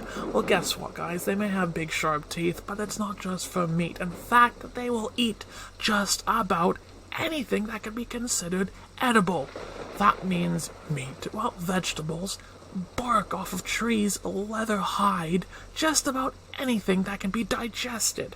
And anything that's not, well, they make it into trinkets and tools. In a kobold lifestyle, waste not, want not. Now, if their teeth wear down, which they do over time, just as anyone's would, guess what? They fall out and they grow new ones, and they keep their old teeth. And they usually keep it to show status. Now, usually they avoid what they call talking meat, because they don't want any retaliation to come against them. Because they would rather stay alive longer, or they really try. However, if Cobalt is faced with starvation, sometimes that line can be a little bit blurred. Now, some kobolds, though, don't mind the taste of intellectual creatures, and even cannibalism, just for the simple reason of, why waste good food? But even still, these guys are not complete utter monsters, as they take their time to prepare their meat, roasting it over a nice spigot, or putting it in a pot of water and waiting for it to come to a boil. This gives your party a good chance to go in and rescue, whoever you're rescuing, while they're being prepared for cooking. Well, you guys have been looking at a lot of the different kinds of kobolds so far, but where do they start when they decide to become something bigger, something more powerful? Well, I imagine it's here as their journey as a kobold underling. Now, what is the role of an underling? Well, even though I imagine they all work together to put together the traps, however, I think these are the guys that volunteer to test the traps, to test their metal, and to see the effectiveness of this trap, and often leaving a bit of a messy end for those who don't survive. Now, how do these guys compare to your average kobold that we see as they start their journey to becoming more powerful? Well, their AC is slightly higher, 13 instead of a 12. Health, 3d6 minus 3 instead of 2d6 minus 2. They have a slightly higher dex and wisdom. Their sunlight sensitivity and pack tactics still are the same. And everything up to this point is pretty much the exact same as your regular kobold. Even the CR rating still remains at a 1/8. But there's an ability that these guys have called the Messy End. And essentially, whenever you kill one of these kobold underlings, after 3 rounds, it explodes in a marvelous mess. And it's not just a mess it causes, but any creature that's within 5 feet of this thing needs to make a dexterity save. If you fail, you take 1d8 of bludgeoning damage from the sheer concussive force of these exploding guts. And if you succeed, you only take half the damage. Now, if you kill it with a crit, though, there's no 3 rounds. It explodes right away. Now either way, it leaves all its gear behind that it was carrying. I imagine this messy end might be ingrained in them from testing traps, perhaps, for those that actually survived, and that it was just building up, waiting for that messy end. But those are just my thoughts. Now, since they're armed with a short sword and a hand crossbow, slightly more powerful weapons than your average kobold. Now, here's the thing, guys, about these things.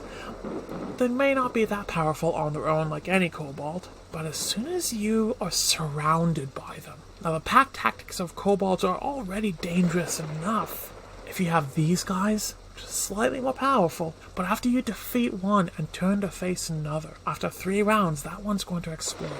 And any creature, not just you, any creature that's caught within 5 feet is going to have to make that dexterity save, including its own.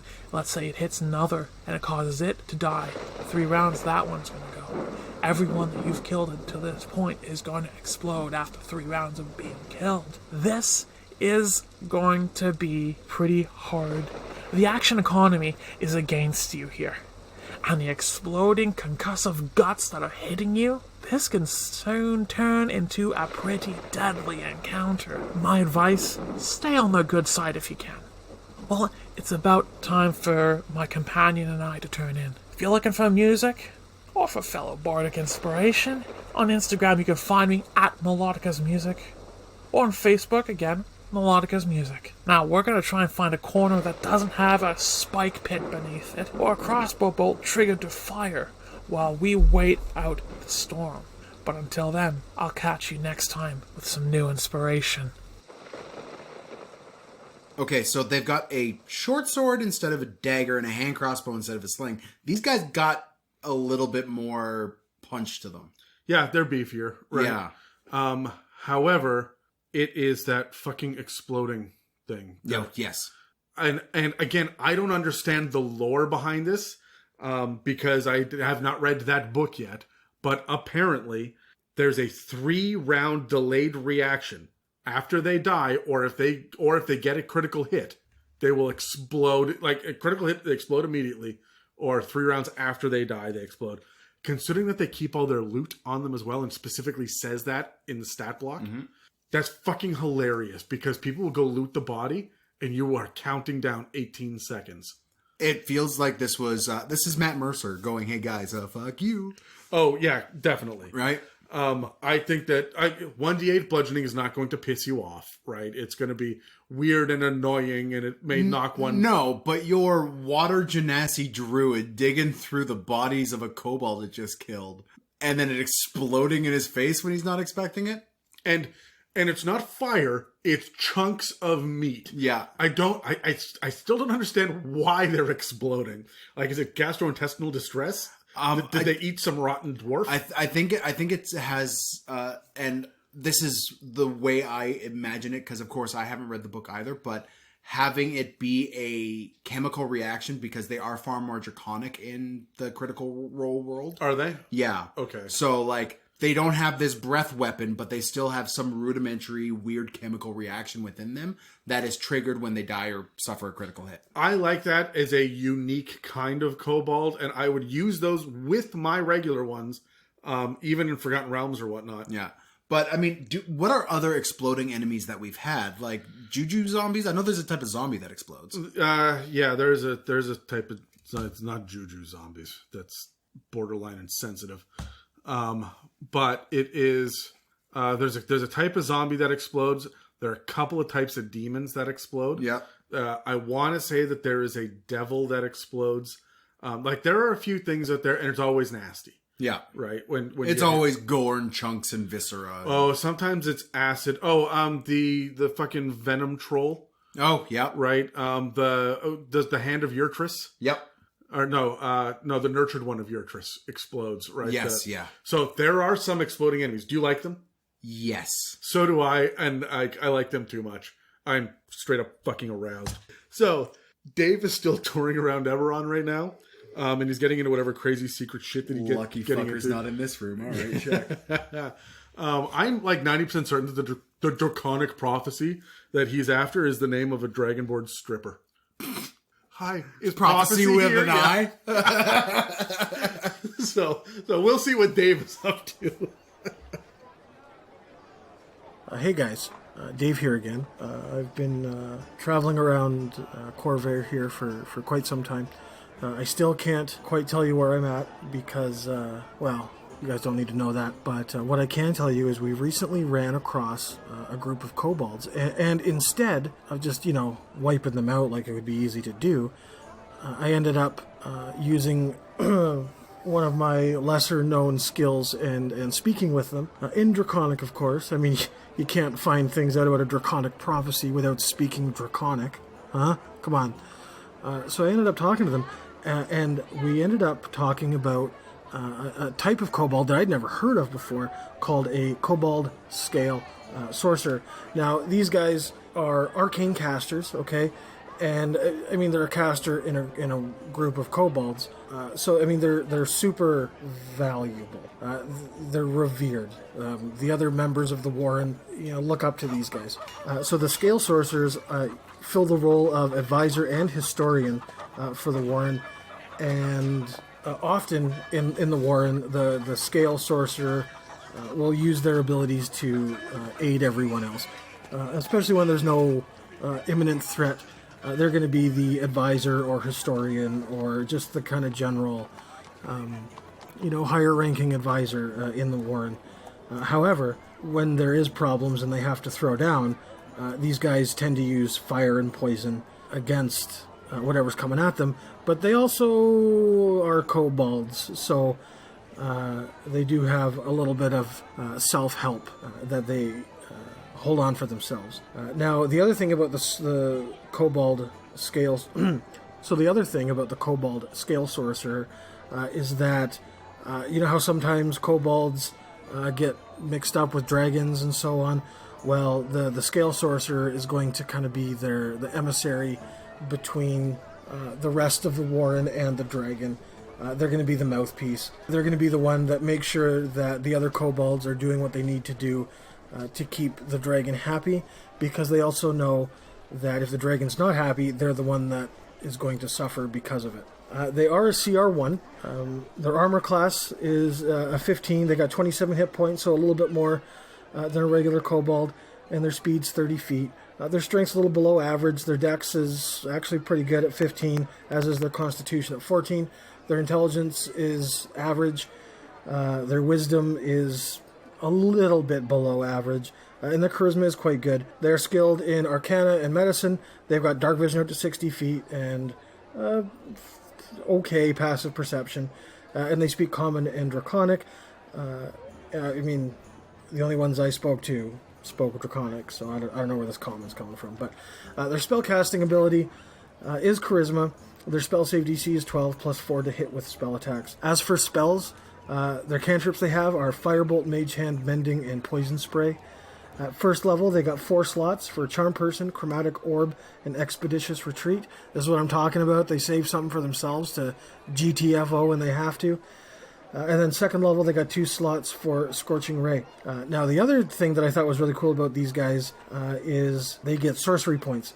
So they do get 3 sorcery points, and they can spend 1 or more as a bonus action to gain one of 2 benefits. The first one is Heightened Spell. When the Kobold Scale Sorcerer casts a spell that forces a creature to make a saving throw to resist the spell's effect, it can spend 3 sorcery points to give one target of the spell disadvantage on its first saving throw against the spell, which is it's neat. And then, of course, the other one is Subtle Spell, which it can spend 1 point to cast without somatic or verbal components, which can be handy in a pinch. They also have Pack Tactics, which they really should have called Pactics. The Kobold has advantage on attack roll against creatures if at least 1 or more Kobold allies is within 5 feet and the ally isn't incapacitated. And they also have sunlight sensitivity. As they're in the sunlight, they have disadvantage on attack rolls as well as on wisdom checks that rely on sight, and they get a dagger attack as well. These guys are absolutely wonderful. I like them. They're neat, they're unique, and they give you the ability to do more than just have a regular old kobold. The idea with the subtle spell, I like the idea of these guys blending in with the regular kobolds, and then once they're captured, Maybe they use their subtle spell to cast Charm Person, so maybe they're conniving enough that they turn an interrogation around, so that even though they're tied up, they're the one asking questions.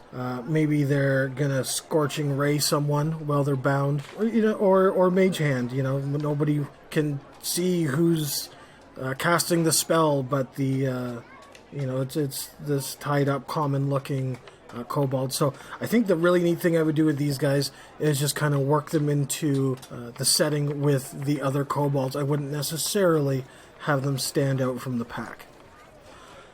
Anyways, guys, I've got so much more work to do. I'm almost to where I need to be, so I'm going to let you guys take it from here. I'll be back. I'll check in with you guys the next chance that I get.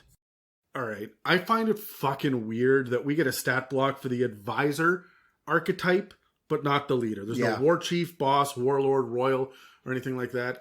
Now, we talked in the other Kobold episode about how it's, all for one and one for the little communists, right? The Red Menace. But the idea that every kobold now is going to be Russian. I just saw that glass shatter in your brain. Anyway, so they're just calling each other comrade as they're fighting. It's one of the best things that we discovered in the last episode as well, is that they will straight up change gender if there are no females around to be able to lay more eggs, right? And as Tyler said, they will lay up to like 6 a year. Mm-hmm. So like they're consistently making more kobolds all of the time in breeding pits and shit like that. Yeah. Even though it wasn't included in the layer, I just don't think that they're going to put, fuck pits in a D&D book. No, I kind of view it like if you look at orgy pile over here. If you look at a like a snake warren or something like that, like one of these large natural things, the eggs kind of line the walls all the way around throughout the entire complex. That's like having fuck trophies, isn't it? No, it isn't it. I think for a kobold, it is purely for the procreation of the society of the tribe. Yeah, I think it's weird that we don't have a leader, right? And I don't mean of like the fucking orgy. I mean like of the warren themselves. It's weird that we don't have a stat block. There would of course be a leader. Well, that's because there is no caste system in communism. Or so they say. Do you remember our kobold leader? Cronus? A Cronus. Yeah. Specifically a Cronus 38, I think. 36 was the good one. 37 was the bad one. No, sorry. 36 was the good one. 37 was the bad one that died. 38 was the bad one that is still around. Yes. Yeah. Yeah. So, do you know where I got the name of Cronus from?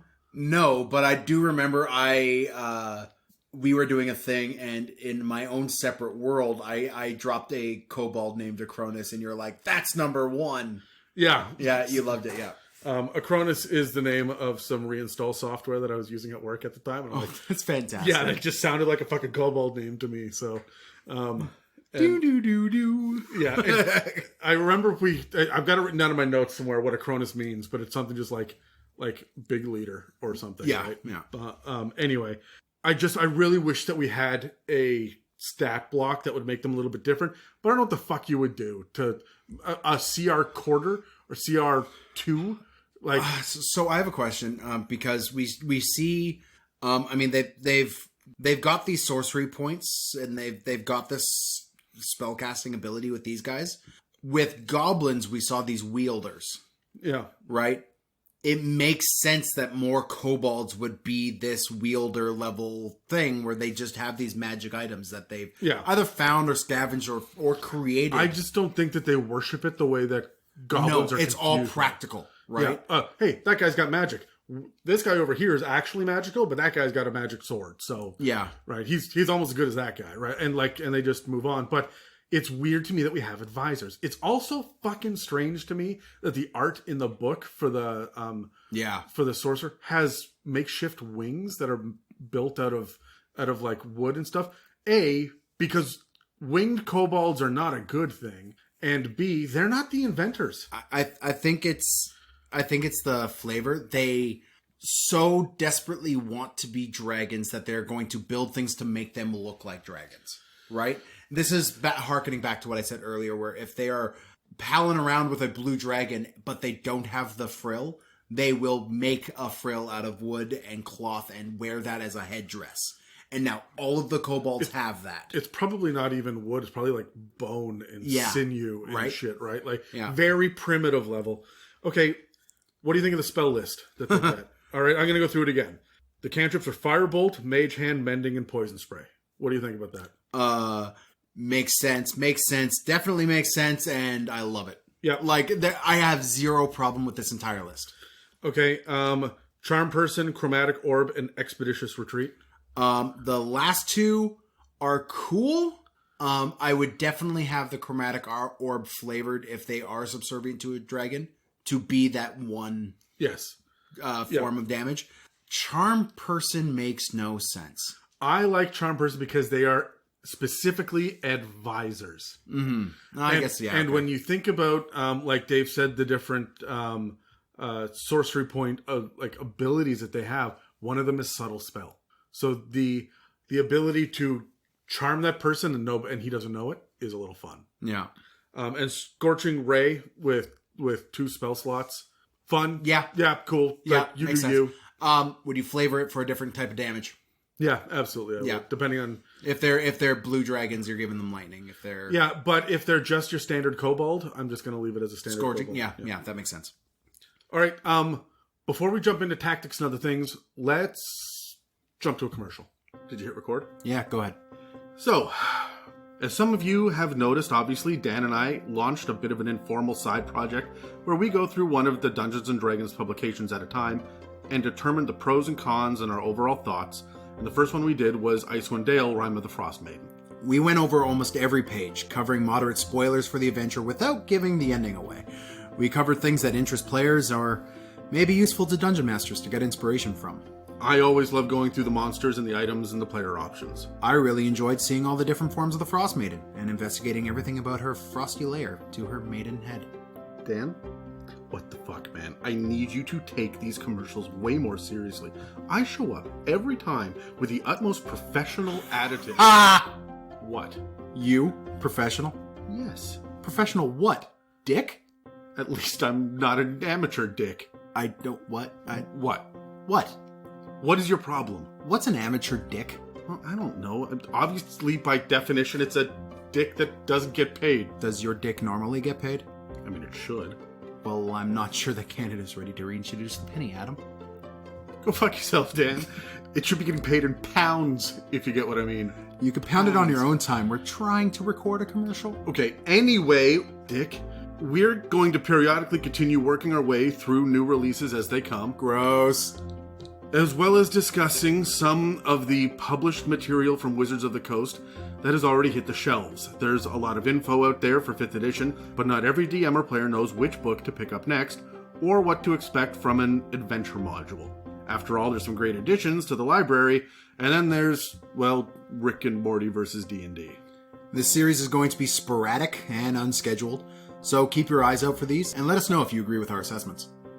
We hope that you'll be able to use the series as a guideline for which books deserve your attention for your own personal needs as a D&D player. But keep in mind that they're going to be full of moderate spoilers for the adventures, and they aren't meant to tear into specific mechanics or stat blocks. As we go on, you'll be able to find previous Legend Lore episodes in a playlist on our YouTube channel, or check out the episode guide to see what books we've already covered by looking at the post on r/it'samimic on Reddit. Now, let's get back to the episode, shall we? Fuck, one of these days we're going to record a normal fucking commercial. I highly doubt it. Well, whose fault is that? Mostly yours. Disagree. All right, guys, before we move on here to tactics, I do just want to thank everybody who's helped with this episode. We miss having you guys here with us, and we hope everybody's staying safe and happy out in the field. I just want to remind everyone that you can find us on Instagram, Facebook, and at r/it'samimic on Reddit. You can also reach out to us through our email at info@it'samimic.com. Because, honestly, we love hearing from you guys. And as we keep talking about mobs, we want to hear your unique ideas. Not just the 4 of you that keep sending us messages asking for more stat blocks. So, Jeff. No, he provided some, actually. He asks for them too, that bastard. Oh, does he? Yes. Anyway. Love you, Jeff. And also remember to head over to the subreddit to add any of your questions. We do try to stay up to date on them as they come in through all the social media sites, but the subreddit's the best way to... The subreddit is kind of one of the ways we're the most active. Yeah. Yeah. All right, let's jump into tactics for a little moment here. Let's roll dice. Okay. And we'll roll initiative and see who's going to go first. Okay. I got a 17. I got a natural 1. We have a bowl for our dice tray today, and I did just not work. launched my fucking dice out of it and bounced it off the mic, so regretting this decision. So the very first thing that I want to say about these guys is that I am going to retreat over and over and over with them. They're going to hit and run, hit and run, hit and run. And every time that they stop to fight you, it is because they're going to be in a new, different, and even more advantageous environment. I would almost say that you have your base kobolds that are going to be up front. They know they're expendable. They know that their level of, their length of life is definitely not going to be the longest. But that doesn't mean that they're going to go down without a fight. So I see these base kobolds kind of leading the front lines, while kobolds in the back, inventors or whatever it is, are making new traps. Then a signal is sounded, and then these kobolds retreat back to draw these players into these traps. Okay, sure. Let's look at just straight kobolds themselves. Okay. I think that works perfectly. That is a great tactic for them. As they retreat, they will...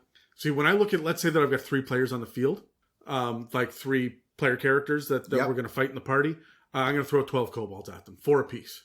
Yeah. Whenever 2 of them go down, the other 2 will retreat. And they will not think to disengage. They will just get the fuck out. Yeah. But I will run all 4 of them as 4 different initiatives. Yeah, that makes sense. Because it's going to be difficult for the party to adapt. Right? And then they're going to, like I say, they're going to retreat. If 2 of the groups have retreated, the other 2 will just break off. We cannot win. Yeah.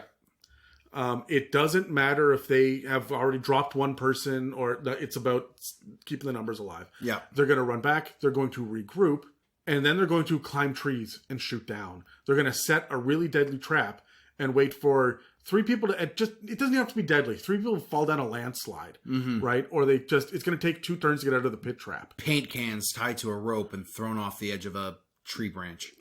Yeah, kind of, right? Yeah. So, which, let's just be set. Kevin McAllister is a kobold, right? Oh yeah, absolutely. Yeah, okay.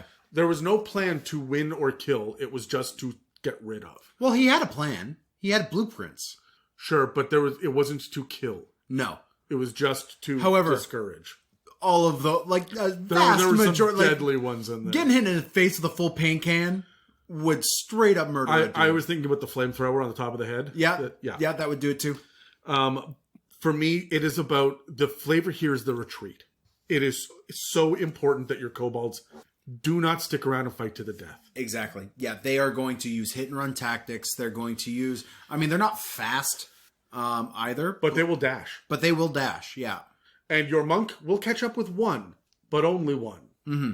And the other thing, too, about kobolds is when you end up having to fight them, 12 kobolds run forward, roll initiative. It lasts 2 rounds and they fuck off.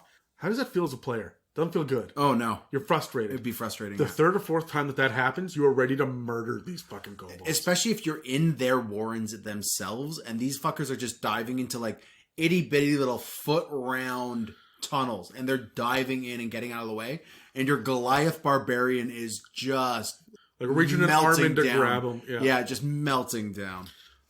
What's one of your main tactics with kobolds? I focus on traps, man, every single time. If I'm having kobolds, if you see kobolds in my campaign, you're going to have some deadly traps to contend with. Are you going to make them deadly? I make them deadly. I think kobolds are the genius trap makers of my world, right? And I think it's a Warhammer 40k orc level of genius, where it is just in their system. They're outwardly dumb. Their traps shouldn't even necessarily make sense.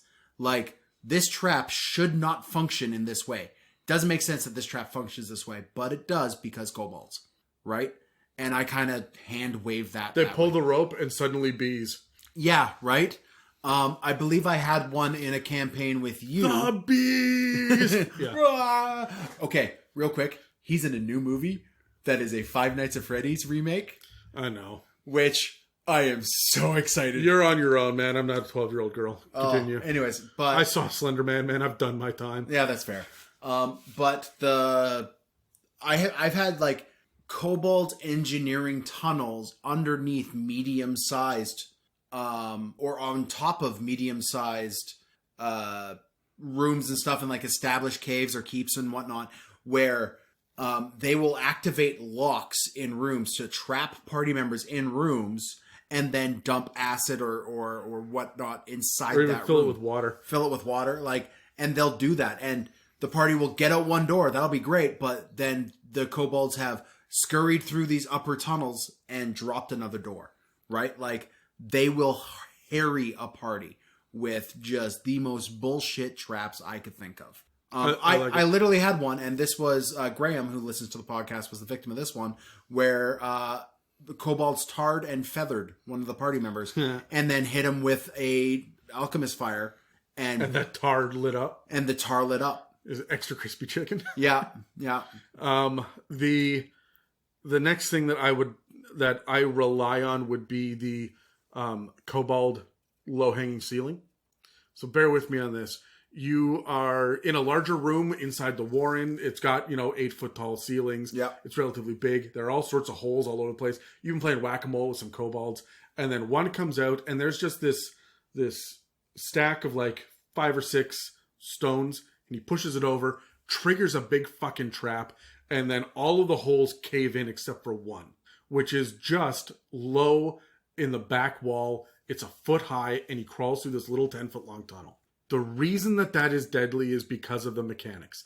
Keep your players in initiative, because when they go in, that means that they've got to get down on their bellies and crawl. With a 30-foot movement, that is 10 feet turns into 20 because you're moving at half speed, right? And everybody has to crawl. And that means that you don't have enough speed to get back up. It takes half your movement speed to stand on the other side. Oh, yeah. Which means you finish that prone. And when you pop out on a square grid, you are surrounded by 5 kobolds. Prone. Now, they already have advantage because of pack tactics, but you are fucked, right? Like, on your next turn, you can stand up, but nobody can follow you. Yeah, because you're blocking the path, too. Yeah, so that right there is the kind of trap that I would be laying with kobolds all of the time. Yeah. The idea that they're going to use your size against you, and they're going to be faster and they're going to be smarter about their environments. The one thing I do want to mention is specifically with winged kobolds. I see a lot of them using traps much the same way Ewoks use traps. There are going to be swinging logs. There's going to be a lot of swinging logs, nets with rocks or other logs in them that they fly up and they're going to think vertically. They think vertically, right? And that can get incredibly dangerous, especially when these fuckers are just swarming ahead, dropping rocks on you while you're trying to figure it out. Yeah. Right? You get these guys low enough level where only like a couple of rounds worth of wizard and the one ranger can do anything about it. Yeah. Right? So, just because they're statistically dumb doesn't mean they won't use their tactics and their traps against They the party. know what works for them. Exactly. And they're going to lean into that. They know what they're doing. Right? And that's super important to remember with these dumb mob creatures that we're going to be looking at. The exception of undead, who don't know what they're doing. Yeah.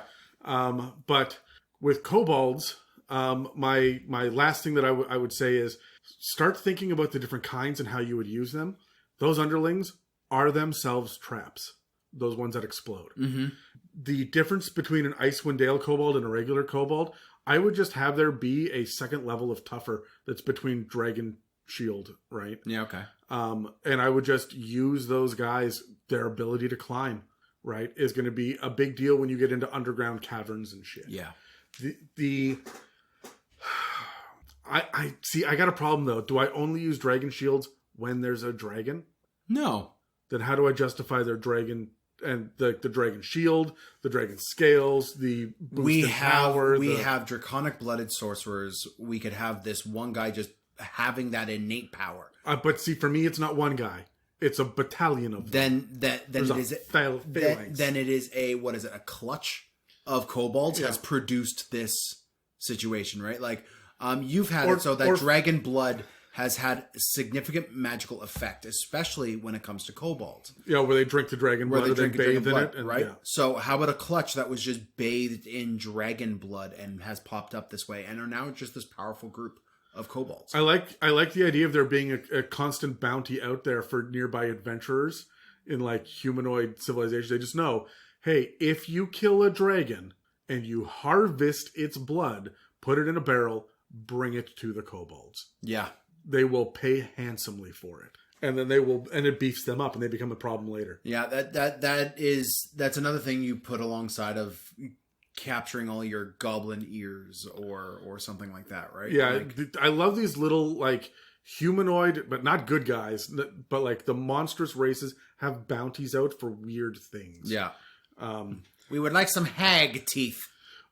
No, that's backwards. The teeth want hags. Or the teeth want hags. The hags want teeth. Yeah. There we go. It might be tired Adam on a Sunday night here. The other interesting thing for kobolds themselves is I think that they would just have a standing bounty on gnome scalps. No, yes. I don't necessarily say scalps. What? Gnome heads, gnome noses specifically, gnome ears. This is an opportunity for the gnome ears, I guess. Right? They're not fucking big-eared treasure trolls from... A gnome ear looks like a human ear. No, they're a little bit bigger. Look at your place handbook. They are. They are distinct. They look like a grandfather's ear. Yeah. Wow. And a kobold would lose his shit for one. Yeah, I would say, okay, the head is a good idea. I like that. I like scalps, whatever. But like, when they get it, and they will forgive favors if you can kill a gnome for them. Yep. So any sort of slight that you've had before where they're mad at you, they will remove one of those tally marks if you can kill a gnome for them. I like it. Anything else before we move on to... No, let's talk about these NPC stats. The NPC stats frustrate me. They do me as well. So, of course, you're small size. You get your 60-foot dark vision because all kobolds do. Yep. It's recommended that you're lawful evil, right? So, but again, for the NPC stats, you're taking any one of the NPC stat blocks, noble, merchant, whatever. And applying this to it. And applying it to it, right? So dark vision and small size, they always get pack tactics and they always get sunlight sensitivity. Yep. Which just goes to show how important that is to them. They attack with the advantage. They will only attack when they have it in their favor. Yep. Right? They want. I would almost say a kobold will not attack if it's a straight roll. Truth. Yeah, I believe that 100%. Yeah. If victory is not guaranteed, they're like that lone kobold sitting in the corner of the bar with no way out, no allies in sight. Yeah. Right? They know that they're fucked if something bad goes on. But they get this +2 to dex. Sure, great. -4 to strength. Wow, that is fucking incredible. I'm going to apply that to a gladiator stat block or a veteran. It neuters them. Yeah, and I mean, I know that we're trying to limit them down to being just a kobold, and it is just an NPC, but still, like, that's... I'm not sure I'm going to do -4. I would do -2, May. Mm-hmm. That is the biggest drop that we ever get to see. Yeah, yeah. But then when it comes to players, it is just a -2 in strength when you are going to use it as... That's because -4 is too much for a player character. It unbalances you. It's fucking bullshit to me that it's only a -2 for players because they're special. But for NPCs, it's a -4. That's because, I just hate the preferential treatment. You're a forever DM, though. I am a lore purist with this. That's true, too. And like, I view it as very much a necessary evil, in a way, right? Like, if you have a -4 to strength, you will never see players play kobolds. Well, they just won't play kobold barbarians. Right? Which they really shouldn't anyways. But no, but I mean, they're still going to play rogues. If you are cool, I love your character. But they're still going to play rogues. They're still going to play... All the spellcasters are there. Anyway, look. Small size, dark vision. I mean, of course, you still get the fucking pack tactics and sunlight sensitivity. Yep. But then you get this one hilarious fucking trait, Dan, which is my favorite thing about kobolds, and it's the thing I've been most excited about this whole time. Okay. Grovel, Cower, and Beg is what it's called. As an action on your turn, you can cower pathetically as a distraction. So, a full action. Until the end of your next turn, your allies get advantage on attacks against enemies within 10 feet of you that can see you. You are the sacrificial bait. Yeah, you are the party bitch. Go out there and beg while we load up the freaking catapult. But I think it has to do a little bit because there's this grovel side of it, right? Because that grovel side of it, this one kobold wearing like robes comes out on his knees already and like slowly working his way forward on his knees. I'm so sorry. I am so sorry. But like hands up and being loud and a distraction. He knows what he's doing. Oh, he totally does. Like, oh, great and powerful evil wizard, we bend to your will. Guys, are you ready? God, like it's just that level of stuff. Yeah, right? I also like it. We ask for your mercy. Hurry up, please. Like. All right. Yes, that is beautiful. But my favorite part of this is that it's advantage till the end of your next turn. So you waste your action on this. Everybody then, like when you think about it outside of the idea of initiative and you just tell the narrative, then suddenly the party springs out. Everyone attacks this guy before he can even fucking really do anything or run away. And then finally, you, the kobold, gets to go. Ha! Surprise, skunk! Yeah, right? Like, you get the final say in that. Yeah. So you just get to shank him in the fucking kneecap, right? And then run away. I think that's hilarious and brilliant. I would really save that for only occasional usage. I'm not going to use that on a basilisk, but it says any enemy. Yeah. So you are at least loud enough to be distracting, even to beasts and monstrosities and shit as well. Cool. Don't do this to a beholder. No. You will not live. No. And you oh, great, powerful, behold, disintegrated. Yeah. The other thing too is that it does not say that you get on your knees. It is implied, but you are not prone. No, you're not. So keep that in mind as well. So do we have any insights about how you would build a player character? What are the classes that jump to mind really quickly for you, Dan? I mean, rogue is a given. Yeah, well, the dex and the minus strength leans into that. They don't get a minus to int, so artificer. The artificer for the inventor thing as well makes a lot of sense. Let's go through it alphabetically. Artificer, or just say yes or no. Okay. Artificer? Yes. Yeah, I agree. Barbarian? No. No, I'm the same way. Dex-based one might help, but... they're primitive enough that it's okay, but I'm not getting that. I get it. Sure, you're playing a cool character. You're gonna have difficulties. Yeah. Bard? Yes. It's funny, I don't see them. There's nothing... Oh, I 100% see bards. I just don't see them as being... Like, that's a comedy character for me. Oh, 100% yes it is. I just don't see them ever having a kobold singing in their underground, or like they have no need for art. No, I guess that's true. Yeah. So by lore and by mechanics only, not for this would be funny. Yeah. No. Druid? No bard. Cleric first. Yeah. Okay. Alphabet. Well, I already skipped cleric because I'm like, there's no divine. There's no divine. Like you have Kurtlemak and he's chained up, so I don't see clerics. Yeah. And I do see druids, especially like a just swarm because lord. Sworn nature, the Swarm Lord. Sorry, not a Swarm Lord. Circle of Swarm. A Circle of Spores. Yeah. Druid, right? Yeah. Okay, fighter? Yes. Sure, why not? Yeah. Everything is going to be a fighter. Everything could be a fighter. Monk? I have trouble with this one. I have trouble with it as well. The whole idea of key and whatnot doesn't fit lore-wise. Yeah. Okay, Paladin? Again? No, it doesn't fit any of right. the divine except Druid. Well, Ranger? Ranger makes some sense, especially when you have the Swarm Lord one that we get in Tasha's. Yeah. Right? So yeah. You gotta learn the fucking names of them, Dan. Swarm Lord. What is it? It's the... Don't fucking challenge me on that. I don't know. I've looked through Tasha's like 3 times because there's the one ranger that specializes in swarms. Yeah. That is a kobold. Sure. Yeah. The Beastmaster too, depending on what you have for it. Not a Gloomstalker. Maybe a Gloomstalker, not a Horizon Walker. Yeah. Yeah. Maybe a Monster Slayer even. I could see that. A Hunter would work. Yeah. The Monster Slayer, like, you're out adventuring. You're not your average kobold. Yeah, that's fair enough. Cool. But, okay. Rogue, obviously, yes. Obviously, yes. Sorcerer makes a fuck ton of sense. Oh, 100%, yeah. Warlock? Yes. Yeah, I really think so. Yeah, and it would definitely be you are a subjugated. Yeah, right. Like that's the not way that's that the not a healthy goblin slave- relationship. Yeah. Oh no, that's not a healthy relationship. No, yeah. you're gonna end up in some couples counseling. Yeah, yeah. I don't see it for wizard. Only illusionists. I see it for illusionists.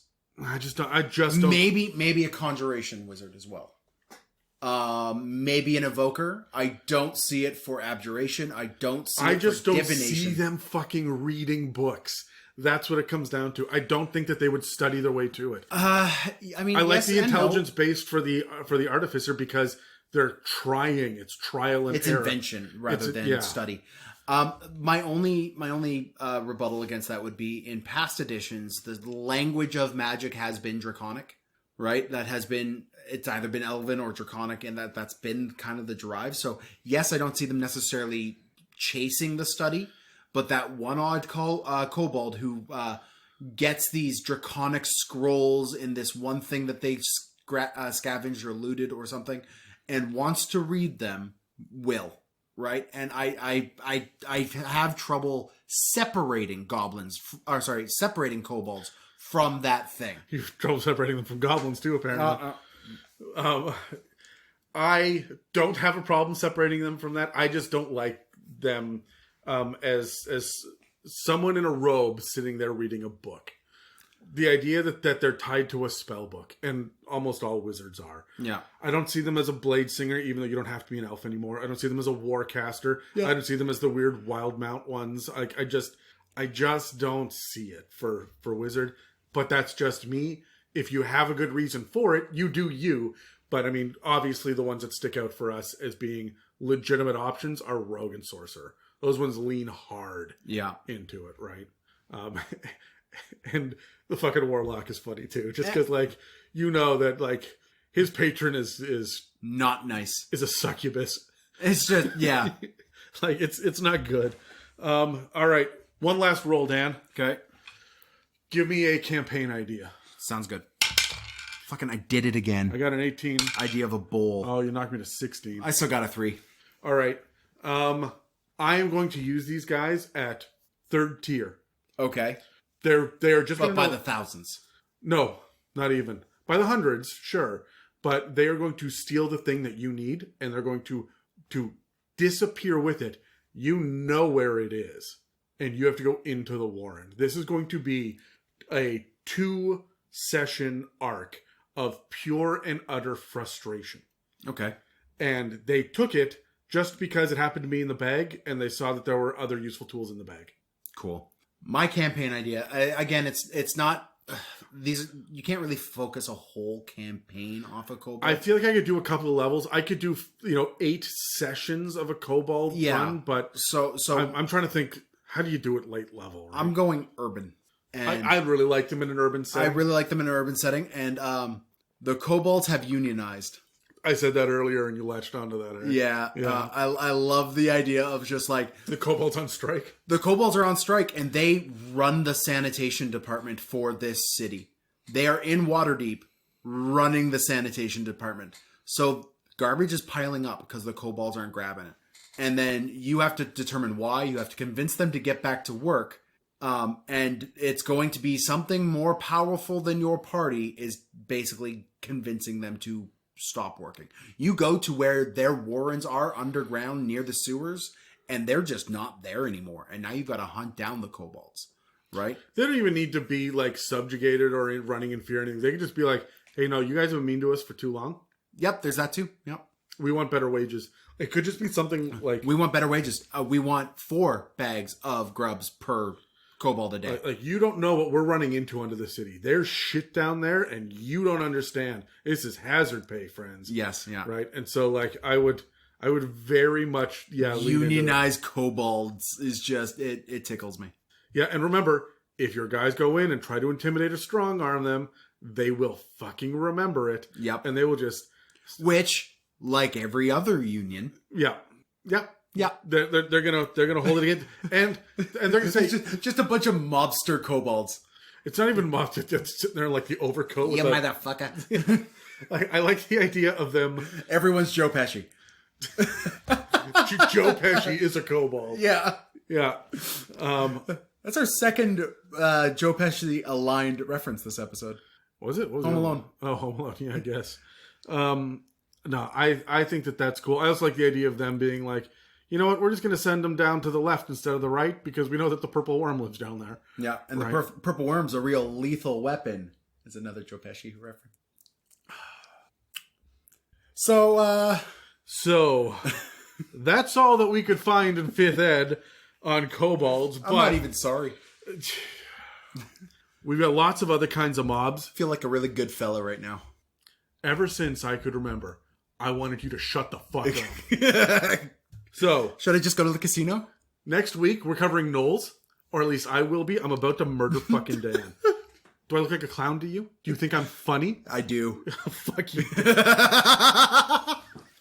So that's it for this episode of the It's a Mimic podcast. If you'd like to support us, you can head over to www.itsamimic.com and hit our fancy donate button. Or just tell your friends and the rest of your D&D party about the podcast.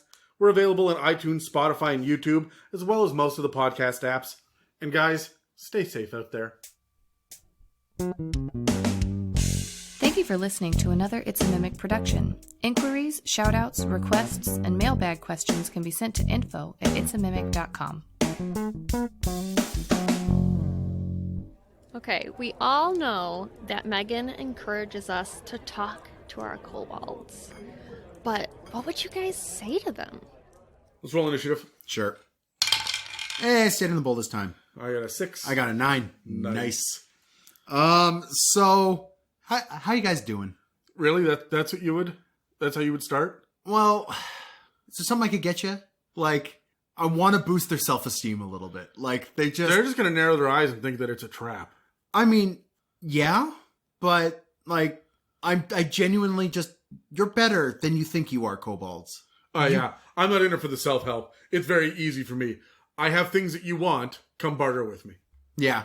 Like, hey, I come in peace. We are not fighting. I want to put them at ease. I'm not going to make them feel better.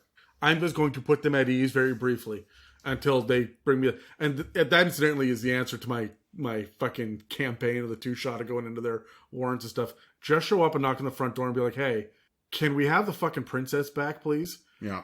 If you give us the princess, we will give you 16 shovels. And they would take that fucking trade, right? We will give you 16 shovels and this gnome. Yeah, both halves of him, right? So yeah, that's we will tell you, we will give you the ancient holy scripts of the gnomes, so you can find out where Garl Glittergold is. I like it. They can't read gnomish. Who gives a fuck? Just give them a recipe book. They'll figure it out. Yeah.